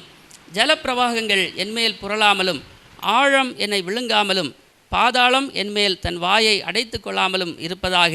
கர்த்தாவே, என் விண்ணப்பத்தை கேட்டருளும், உம்முடைய தயை நலமாயிருக்கிறது, உமது உருக்கமான இரக்கங்களின்படி என்னை கடாட்சி தரலும் என்று இங்கே எரேமியா தீர்க்கதரிசி அவருடைய அனுபவத்திலே ஒருவேளை இப்படி அவர் ஜெபம் பண்ணியிருப்பார். சங்கீத புஸ்தகத்திலே அவருடைய அனுபவத்திற்கு இணையாகவே நாம் இங்கே பார்க்க முடிகிறது. அவரை அந்த பால் கிணற்றிலே போட்டார்கள், அந்த கிணற்றையும் ஒரு கல்லால் மூடிவிட்டார்கள். அப்படிப்பட்ட சூழ்நிலையிலே அவர் கர்த்தரை நோக்கி விண்ணப்பம் பண்ணியிருப்பார். ஆனால் கர்த்தர் அதிலிருந்து அவனை திரும்பவும் மீட்டெடுத்தார். அவன் வெளியே வரும்படி ஆண்டவர் அங்கே உதவி செய்தார். வேறு ஒரு ராஜாவினிடத்தில் இன்னொருவன் போய் அங்கே இந்த தீர்க்கதரிசியை வெளியே கொண்டு வந்த சூழ்நிலையை நாம் பார்க்கிறோம். இன்னும் நாம் பார்க்கும்போது கடைசியாக நாம் எரேமியா உடைக்கப்பட்ட ஒரு மிகவும் கடினமான ஒரு நிந்தை ஒன்று காணப்பட்டது. எரேமியா தீர்க்கதரிசியை குறித்து 43ஆம் அதிகாரம் 2ஆம் வசனத்திலே சொல்லும்போது ஜனங்கள் அங்கே சொல்லுகிறார்கள், நீ பொய் சொல்லுகிறாய், எங்கள் தேவனாகிய கர்த்தர் உன்னை எங்களிடத்தில் அனுப்பவில்லை. நீ பொய் சொல்லுகிறாய் என்று சொல்கிறார்கள். பாருங்கள், சத்தியத்தை பேசுகிற இந்த தீர்க்கதரிசி, சத்தியமாகிய தேவனிடத்திலிருந்து சத்திய வார்த்தைகளை பேசின இந்த தீர்க்கதரிசியை பார்த்து அவர்கள் சொல்லுகிறார்கள், நீ பொய் சொல்லுகிறாய். அவர் சொல்லுகிறது மெய் என்று அவர் நிரூபிப்பதற்கு உடனே முடியாது. அந்த காலம் நிறைவேறினால்தான் அது மெய் என்று நிரூபிக்கப்படும். இப்போது தன்னந்தனியே எங்கள் தேவனாகிய கர்த்தர் உன்னை எங்களிடத்திற்கு அனுப்பவில்லை என்று சொல்லுகிற ஜனத்திற்கு முன்பாக அவர் நிற்கிறார். அந்த சூழ்நிலையை நாம் பார்ப்போமானால் 69ஆம் சங்கீதம் 20ஆம் வசனத்திலே சங்கீதக்காரர் சொல்கிறார், நிந்தை என் இருதயத்தை பிளந்தது. பாருங்கள், இப்படிப்பட்ட வார்த்தைகள் அங்கே தேவனுடைய மனுஷன், நீ பொய் சொல்லுகிறாய், பொய்யே பேசாத ஒருவரை பார்த்து நீ பொய் சொல்லுகிறாய் என்று சொன்னால் அவர்களுக்கு மிகவும் வருத்தம் உண்டாகும். ஒரு குடிக்காதவனை பார்த்து நீ குடித்தாய் என்று சொன்னால் அதுவும் துக்கம்தான். பாருங்கள், நாம் செய்யாத ஒரு காரியத்தை நமக்கு சொல்லும்போது, அதுவும் கர்த்தருடைய சத்தியத்தை பிரசங்கிக்கிற அந்த தீர்க்கதரிசியை பார்த்து நீ பொய் சொல்லுகிறாய் என்று சொல்லும்போது, இங்கே சங்கீதக்காரரோடு அவர் இணைந்து சொல்லுகிறார், நிந்தை என் இருதயத்தை பிளந்தது என்று. இந்த அனுபவத்தின் வழியாக கடந்து போன தீர்க்கதரிசியினுடைய மேன்மை என்ன? அதை நாம் எபிரேயர் புஸ்தகம் 11ஆம் அதிகாரம் 36ஆம் வசனத்திலே நாம் வாசிப்போம். வேறு சிலர் நிந்தைகளையும் அடிகளையும் கட்டுகளையும் காவலையும் அனுபவித்தார்கள். நிந்தைகளையும் அடிகளையும் கட்டுகளையும் காவலையும் அனுபவித்தார்கள். எரேமியா தீர்க்கதரிசியின் பெயர் அந்த விசுவாச வீரர்களின் பட்டியலில் 11ஆம் அதிகாரத்தில் குறிப்பிட்டு சொல்லாவிட்டாலும் அவருடைய அனுபவம் இங்கே சொல்லப்பட்டிருக்கிறது.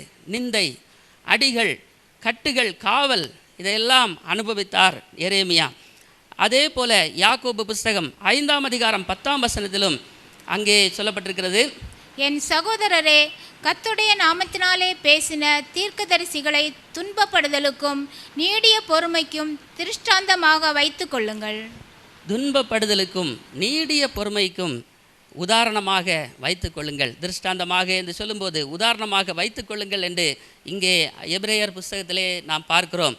பாருங்கள், இப்படிப்பட்ட சூழ்நிலையை எரேமியாவினுடைய வாழ்க்கையில் அவர் கடந்து சென்ற சூழ்நிலையை பார்த்தோமானால், இயேசு கிறிஸ்துவனுடைய வாழ்க்கையிலே இயேசு கடந்து சென்ற பாதைகளுக்கு ஒப்பாக அநேக காரியங்களை நாம் பார்க்க முடியும்.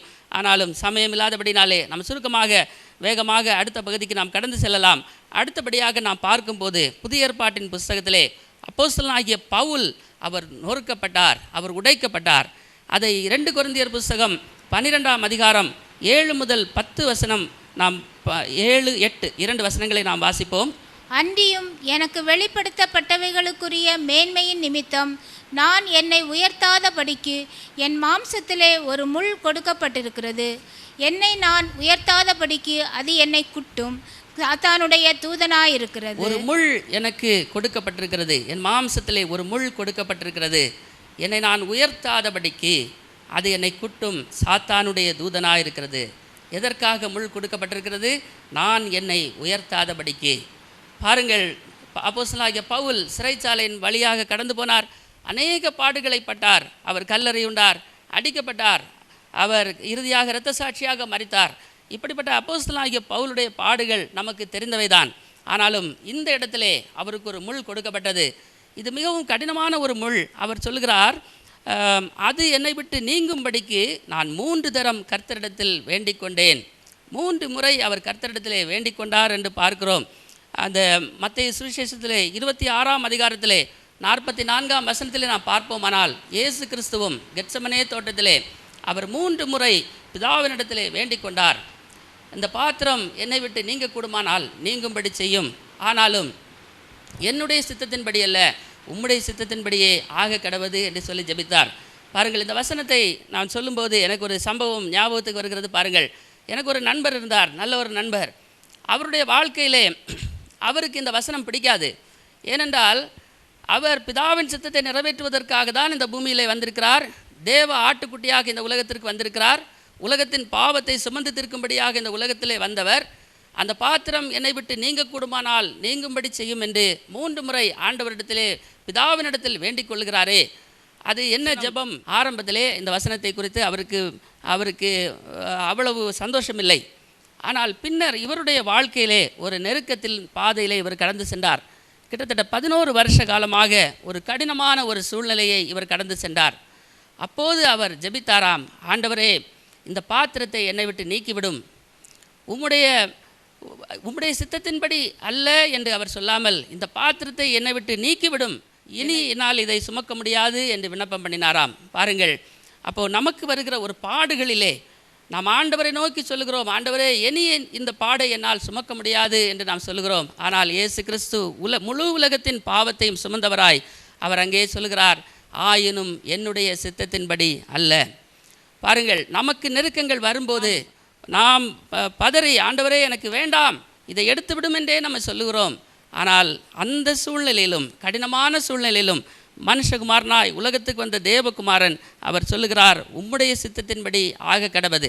3 முறை இயேசு ஜெபம் பண்ணினார் என்று பார்க்கிறோம். அதே போல அப்போஸ்தலனாகிய பவுலும் 3 முறை அந்த முள் நீங்கும்படிக்கு அவர் ஆண்டவரை பிதாவை நோக்கி விண்ணப்பம் பண்ணுகிறார். ஆனால் அவருக்கு பதில் வருகிறது. பாருங்கள், அந்த 12ஆம் அதிகாரம் 9-10 வசனங்களை நான் வாசிக்கிறேன். அதற்கு அவர், என் கிருபை உனக்கு போதும், பலவீனத்திலே என் பலம் பூரணமாய் விளங்கும் என்றார். ஆகையால் கிறிஸ்துவின் வல்லமை என்மேல் தங்கும்படி என் பலவீனங்களை குறித்து நான் மிகவும் சந்தோஷமாய் மேன்மை பாராட்டுவேன். எதற்காக இந்த முள் கொடுக்கப்பட்டிருக்கிறது? நான் என்னை உயர்த்தாதபடிக்கு. எதற்காக இந்த பலவீனத்திலே என் பலன் பூரணமாய் விளங்கும், கிறிஸ்துவின் வல்லமை என்மேல் தங்கும்படி. நம்மிடத்திலே ஒருவேளை ஒரு முள் கொடுக்கப்பட்டிருந்தால் கிறிஸ்துவின் வல்லமை நம்மேல் தங்கும்படி. ஏனென்றால் நாம் நம்மை உயர்த்துவோமானால் கிறிஸ்துவின் வல்லமை நம்மேல் தங்க முடியாது. நாம் நம்மை உயர்த்தாதபடிக்கு ஆண்டவருடைய வல்லமை நம்மேல் தங்கும்படிக்கு அப்போஸ்தலனாகிய பவுல் சொல்கிறார், என் பலவீனங்களை குறித்து நான் மிகவும் சந்தோஷமாய் மேன்மை பாராட்டுவேன் என்று சொல்கிறார். அதே அதிகாரம் 10ஆம் வசனத்தை கூட நாம் வாசிப்போம். அந்தபடி நான் பலவீனமாய் இருக்கும் போதே பலமுள்ளவனாய் இருக்கிறேன். ஆகையால் கிறிஸ்துவின் நிமித்தம் எனக்கு வரும் பலவீனங்களிலும் நிந்தைகளிலும் நெருக்கங்களிலும் துன்பங்களிலும் இடுக்கண்களிலும் நான் பிரியப்படுகிறேன் என்று சொல்கிறார். பாருங்கள், இந்த பரிசுத்தவான் அவர் சொல்கிறார், எனக்கு நிந்தை வந்தால் வரட்டும், நெருக்கங்கள் வரட்டும், துன்பங்கள் வரட்டும், இடுக்கண் வரட்டும், இதில் நான் பிரியப்படுகிறேன், இதை நான் சந்தோஷமாய் ஏற்றுக்கொள்கிறேன், மிகவும் சந்தோஷமாய் மேன்மை பாராட்டுகிறேன். காரணம் என்ன? கிறிஸ்துவின் வல்லமை என்மேல் தங்குகிறது. பலவீனத்தில்தான் ஆண்டவருடைய பலன் பூரணமாய் விளங்கும் என்று அங்கே சொல்கிறார். பாருங்கள், அப்போஸ்தலனாகிய பவுலுடைய அனுபவத்தை நாம் பார்க்கும்போது மத்தேயு சுவிசேஷம் 5ஆம் அதிகாரம் 10ஆம் வசனத்திலே நாம் அந்த மலை பிரசங்கத்திலே சொன்ன அந்த வசனத்தை போல, நீதி நிமித்தம் துன்பப்படுகிறவர்கள் பாக்கியவான்கள், பரலோக ராஜ்யம் அவர்களுடையது என்ற வசனத்துக்கு ஏற்றபடி இந்த அப்போஸ்தலனாகிய பவுலுடைய வாழ்க்கையிலே காணப்பட்ட அந்த நெருக்கம், அந்த நொறுக்கப்பட்ட அனுபவம் அவருக்கு பிரயோஜனம் உள்ளதாய் காணப்பட்டது. அடுத்தபடியாக நாம் பார்க்கும்போது வேதத்திலே காணப்பட்ட ஸ்திரீகளுக்குள்ளே ஆசீர்வதிக்கப்பட்டவள் என்று சொல்லப்பட்ட அந்த மரியாளை குறித்து நாம் பார்க்கும்போது, அந்த சிமியோன் என்று சொல்கிற பரிசுத்தவான் மரியாளை குறித்தும் இயேசு கிறிஸ்துவை குறித்தும் அந்த குழந்தையாகிய இயேசுவை குறித்தும் தீர்க்க தரிசனம் உரைத்ததை நாம் பார்க்க முடிகிறது. அதிலே சமயம் போய்கொண்டிருக்கிறபடினாலே வேகமாக செல்கிறேன். 34ஆம் வசனத்திலே நாம் பார்ப்போமானால் அதில் நடுப்பகுதியில் வரக்கூடிய அந்த பகுதியை மாத்திரம் நான் முக்கியப்படுத்துகிறேன். அநேகருடைய இருதய சிந்தனைகள் வெளிப்படத்தக்கதாக 35ஆம் வசனம், உன் ஆத்மாவையும் ஒரு பட்டயம் உருவி போகும் என்றான். அநேகருடைய இருதய சிந்தனைகள் வெளிப்படத்தக்கதாக உன் ஆத்மாவையும் ஒரு பட்டயம் உருவி போகும் என்றான். பாருங்கள், மரியாள் அவளுடைய ஜீவியத்திலே இயேசு கிறிஸ்துவை பெற்றெடுத்த அந்த தாய், கர்த்தரால் தெரிந்து கொள்ளப்பட்ட அந்த பாத்திரம். ஆனால் அவளுக்கு தீர்க்க தரிசனம் உண்டாகிறது, உன் ஆத்மாவையும் ஒரு பட்டயம் உருவி போம். ஒரு மொழிபெயர்ப்பிலே அது உன் இருதயத்தையும் ஒரு பட்டயம் உருவி போகும் என்று இருக்கிறது. ஆத்மா என்று சொல்லப்பட்டிருக்கிற அந்த பதத்தை நாம் இருதயம் என்று எடுத்துக்கொள்ளலாம். மரியாளுடைய இருதயம் நொறுக்கப்பட்டது, பட்டயத்தால் குத்தப்பட்டது. பாருங்கள், அப்போ நீதிமொழிகள் புஸ்தகத்திலே நாம் வாசிக்கும்போது பட்டய குத்துகள் போல் பேசுகிறவர்களும் உண்டு என்று ஒரு வசனம் நமக்கு தெரிந்த வசனம்தான். பட்டய குத்துகள் போல் பேசுகிறவர்கள், அநேகருடைய இருதய சிந்தனைகள் வெளிப்படத்தக்கதாக. பாருங்கள், சில நேரத்திலே நாம் இப்படிப்பட்ட அனுபவங்களை, நம்முடைய இருதயம் நொறுக்கப்படுகிற அனுபவங்கள் வழியாக கடந்து செல்ல வேண்டியது இருக்கிறது. எதற்காக அப்படிப்பட்ட அனுபவங்களை கடந்து செல்ல வேண்டியிருக்கிறது? ஏனென்றால் அப்படிப்பட்ட அனுபவங்களில்தான் நமக்கு சில இருதயங்கள் வெளிப்படும், சில இருதய சிந்தனைகள் வெளிப்படும். இல்லாவிட்டால் நாம் சொல்லி நமக்கு புரியாது. இந்த பாதைகளை கடந்து போகும்போது தான் நாம் சில இருதயங்களின் ஆழங்களை நாம் கண்டுகொள்ள முடியும். அநேக இயேசு கிறிஸ்து யூதாஸால் காட்டி கொடுக்கப்பட்டார். இதே போன்ற அனுபவங்கள் நம்முடைய ஜீவியத்திலே வரும்போது, நம்முடைய இருதயத்தை கிழிக்கக்கூடிய அனுபவங்களிலே ஒருவேளை கர்த்தர் நம்மை அனுமதித்து அந்த வழியிலே நாம் போக வேண்டிய சூழ்நிலை இருக்கும். மரியாளுடைய இருதயம் பாருங்கள், இயேசு கிறிஸ்து கல்வாரி சிலுவையிலே தொங்கும்போது மரியாளுடைய இருதயம் அங்கே பட்டயத்தால் குத்தப்பட்டது. பட்டயத்தால் குத்தப்பட்டதுக்கு சமம். காரணம், தன்னுடைய சொந்த மகன் ஒரு கொடூரமான முறையில் அங்கே கொலை செய்யப்படுகிறதை இந்த தாய் பார்த்து கொண்டிருந்தாள் என்று நாம் பார்க்கிறோம். யோவான் சுவிசேஷம் 19ஆம் அதிகாரம் 25ஆம் வசனத்தில் நாம் பார்ப்போமானால், இயேசுவின் சிலுவையின் அருகே அவருடைய தாயும் நின்று கொண்டிருந்தார் என்று நாம் பார்க்கிறோம். வேறு ஸ்திரீகளும் இருந்தார்கள்.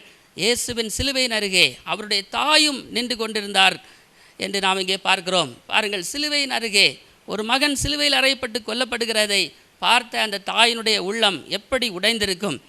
அந்த மரியாள் எப்படி அவர்கள் அந்த சூழ்நிலையை கடந்து போயிருப்பார்கள். பாருங்கள், 23ஆம் அதிகாரம், லூக்கா சுவிசேஷம் 23ஆம் அதிகாரம் 27ஆம் வசனத்தை வாசியுங்கள். திரள் கூட்டமான ஜனங்களும் அவருக்காக புலம்பி அழுகிற ஸ்திரீகளும் அவருக்கு பின் சென்றார்கள். பாருங்கள், இந்த வசனத்திலே புலம்பி அழுகிற ஸ்திரீகள் என்று சொல்லப்பட்டிருக்கிறது. ஆங்கில வேதாகமத்திலே ஒரு மொழிபெயர்ப்பிலே அதிலே சொல்லப்பட்டிருக்கிறது, தங்கள் மார்புகளை அடித்து கொண்டு புலம்பி அழுகிற ஸ்திரீகள் என்று சொல்லப்பட்டிருக்கிறது. தங்கள் மார்புகளை அடித்து கொண்டு புலம்பி அழுகிற ஸ்திரீகள். அதே 23ஆம் அதிகாரம் 48ஆம் வசனத்திலும் நாம் பார்க்க முடியும். வாசிங்கள். இந்த காட்சியை பார்க்கும்படி கூடி வந்திருந்த ஜனங்கள் எல்லாரும் சம்பவித்தவைகளை பார்த்த பொழுது தங்கள் மார்பில் அடித்து கொண்டு திரும்பி போனார்கள்.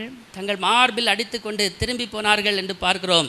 பாருங்கள், இப்படிப்பட்ட சூழ்நிலையிலே ஒரு தாய் தன் மார்பில் அடித்து கொண்டு தன்னுடைய மகன் மரிக்கிறதை அங்கே பார்த்த சம்பவத்தை நாம் பார்க்கிறோம். பாருங்கள், மரியாளுடைய இருதயம் நொறுக்கப்பட்டது.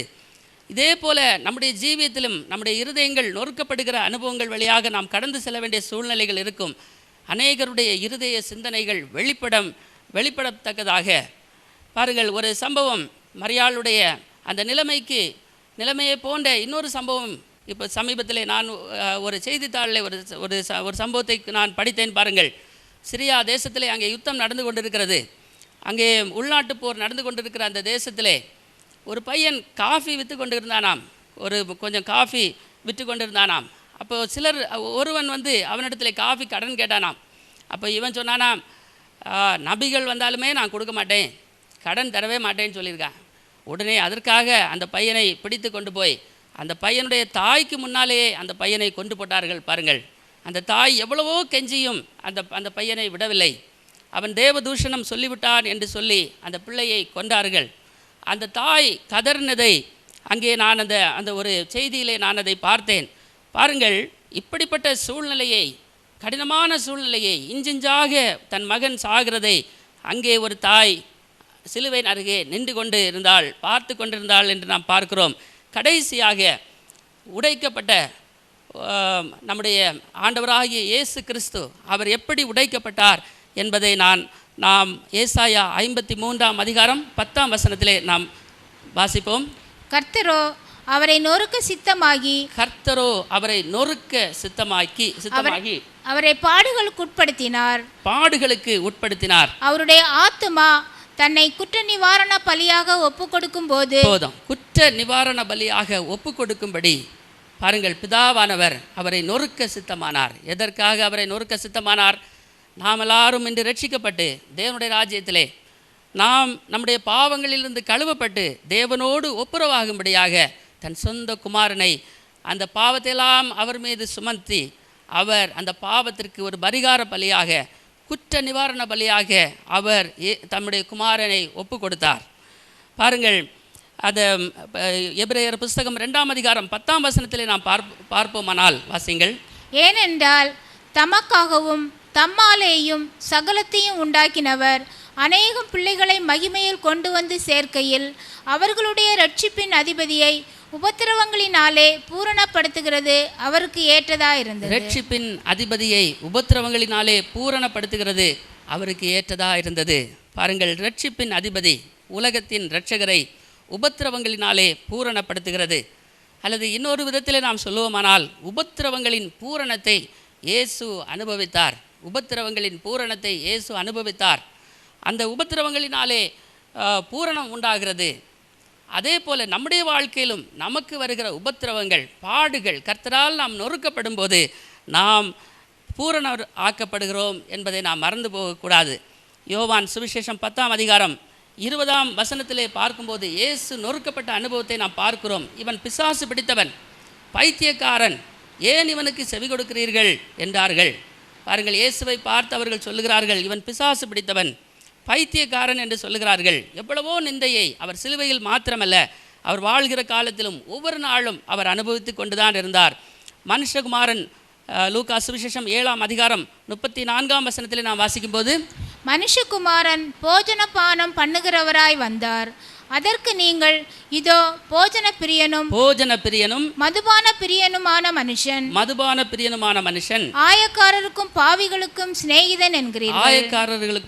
ஆயக்காரருக்கும் பாவிகளுக்கும் சிநேகிதன் என்கிறீர்கள் என்று நாம் இங்கே பார்க்கிறோம். பாருங்கள், இயேசு கிறிஸ்துவை அவர்கள் எப்படியெல்லாம் நிந்தித்தார்கள் என்று நாம் இதிலே பார்க்கிறோம்.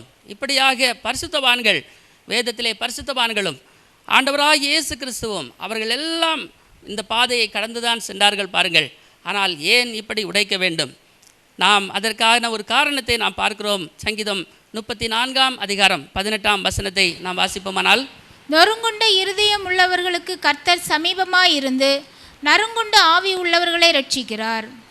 நொறுங்குண்ட இருதயம் உள்ளவர்களுக்கு கர்த்தர் சமீபமாயிருந்து. நம்முடைய வாழ்க்கையிலே நொறுக்கப்பட்ட இருதயம் நமக்கு காணப்படுமானால் நம்முடைய கர்த்தர் நமக்கு சமீபமாக இருக்கிறார் என்பதை நாம் நினைவில் கொள்ள வேண்டும். பாருங்கள், யாக்கோபு புஸ்தகத்திலே 1ஆம் அதிகாரம் 12ஆம் வசனத்திலே சொல்லப்பட்டிருக்கிறது, சோதனையை சகிக்கிற மனுஷன் பாக்கியவான், வாக்குத்தத்தம் பண்ணின ஜீவ கிரீடத்தை பெறுவான் என்று சொல்லப்பட்டிருக்கிறது. அதே போல் ரோமர் 8ஆம் அதிகாரம் 18ஆம் வசனத்திலே நாம் பார்ப்போமானால், இக்காலத்து பாடுகள் இனி நம்மிடத்தில் வெளிப்படும் மகிமைக்கு ஒப்பிடத்தக்கவைகள் அல்ல என்று எண்ணுகிறேன் என்று அப்போஸ்தலனாகிய பவுல் சொல்கிறார். நம்முடைய பாடுகள் நாம் உடைக்கப்படும் போது கர்த்தரோடு நாம் நெருங்குகிறோம் என்பதை நாம் மறந்துவிடக்கூடாது. பாருங்கள், ஒரே ஒரு சம்பவம் கூட நான் சொல்ல விரும்புகிறேன். ஒரு நல்ல சாட்சி.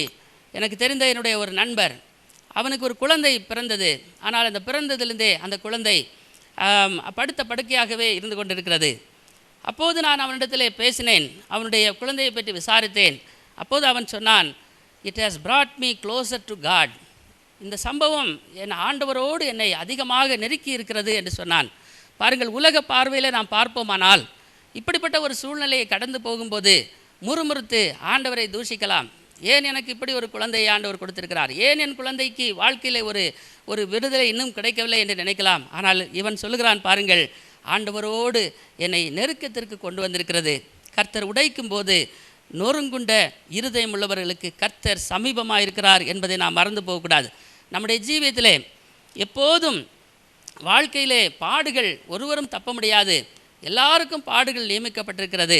ஆனால் தேவனுடைய சித்தத்தை நாம் செய்து பாடு அனுபவித்தால் கர்த்தர் நம்மோடு இருப்பார். ஆனால் ஆண்டவருடைய சித்தத்திற்கு விலகி போவோமானால் நமக்கு ஆண்டவர் நம்மோடு இருக்க மாட்டார். அந்த பாடுகளிலே துக்கம் உண்டாகும். அப்படிப்பட்ட சூழ்நிலைகளில் தான் மக்கள் தற்கொலையும் செய்து விடுகிறார்கள். அதனாலே நம்முடைய ஜீவியத்திலே என்ன நடந்தாலும் நாம் ஆண்டவருக்கென்று தேவனுடைய சித்தத்திற்கு நாம் ஒப்பு கொடுப்போமானால் கர்த்தர் நம்முடைய பாடுகளில் அவர் நம்மோடு கூட இருப்பார். நம்முடைய உலகத்தின் பாடுகள் வெளிப்பட போகும் மகிமைக்கு ஒப்பிடத்தக்கவைகள் அல்ல. இந்த உலகத்தின் பாடுகள் எல்லாம் ஒன்றுமில்லாமல் காணப்படும். அருமையான தேவனுடைய பிள்ளைகளே, நம்முடைய ஜீவியத்திலே கர்த்தர் நம்மை நொறுக்கினாலும் உடைத்தாலும், அவர் நம்மை உருக்கினாலும் அது உடைத்து எறிவதற்காக அல்ல, அவர் நம்மை உருவாக்கி நம்மை நிரப்புகிற ஆண்டவராக இருக்கிறார். ஒரே ஒரு பாடலின் ஒரு சரணத்தை நான் பாட விரும்புகிறேன். ஜீவனுள்ள தேவனின் ஆவியே வாரும், ஜீவனுள்ள தேவனின் ஆவியே வாரும், நோருக்கும் ஊருக்கும் உருவாக்கி நீரப்பும், ஜீவனுள்ள தேவனின் ஆவியே வாரும்.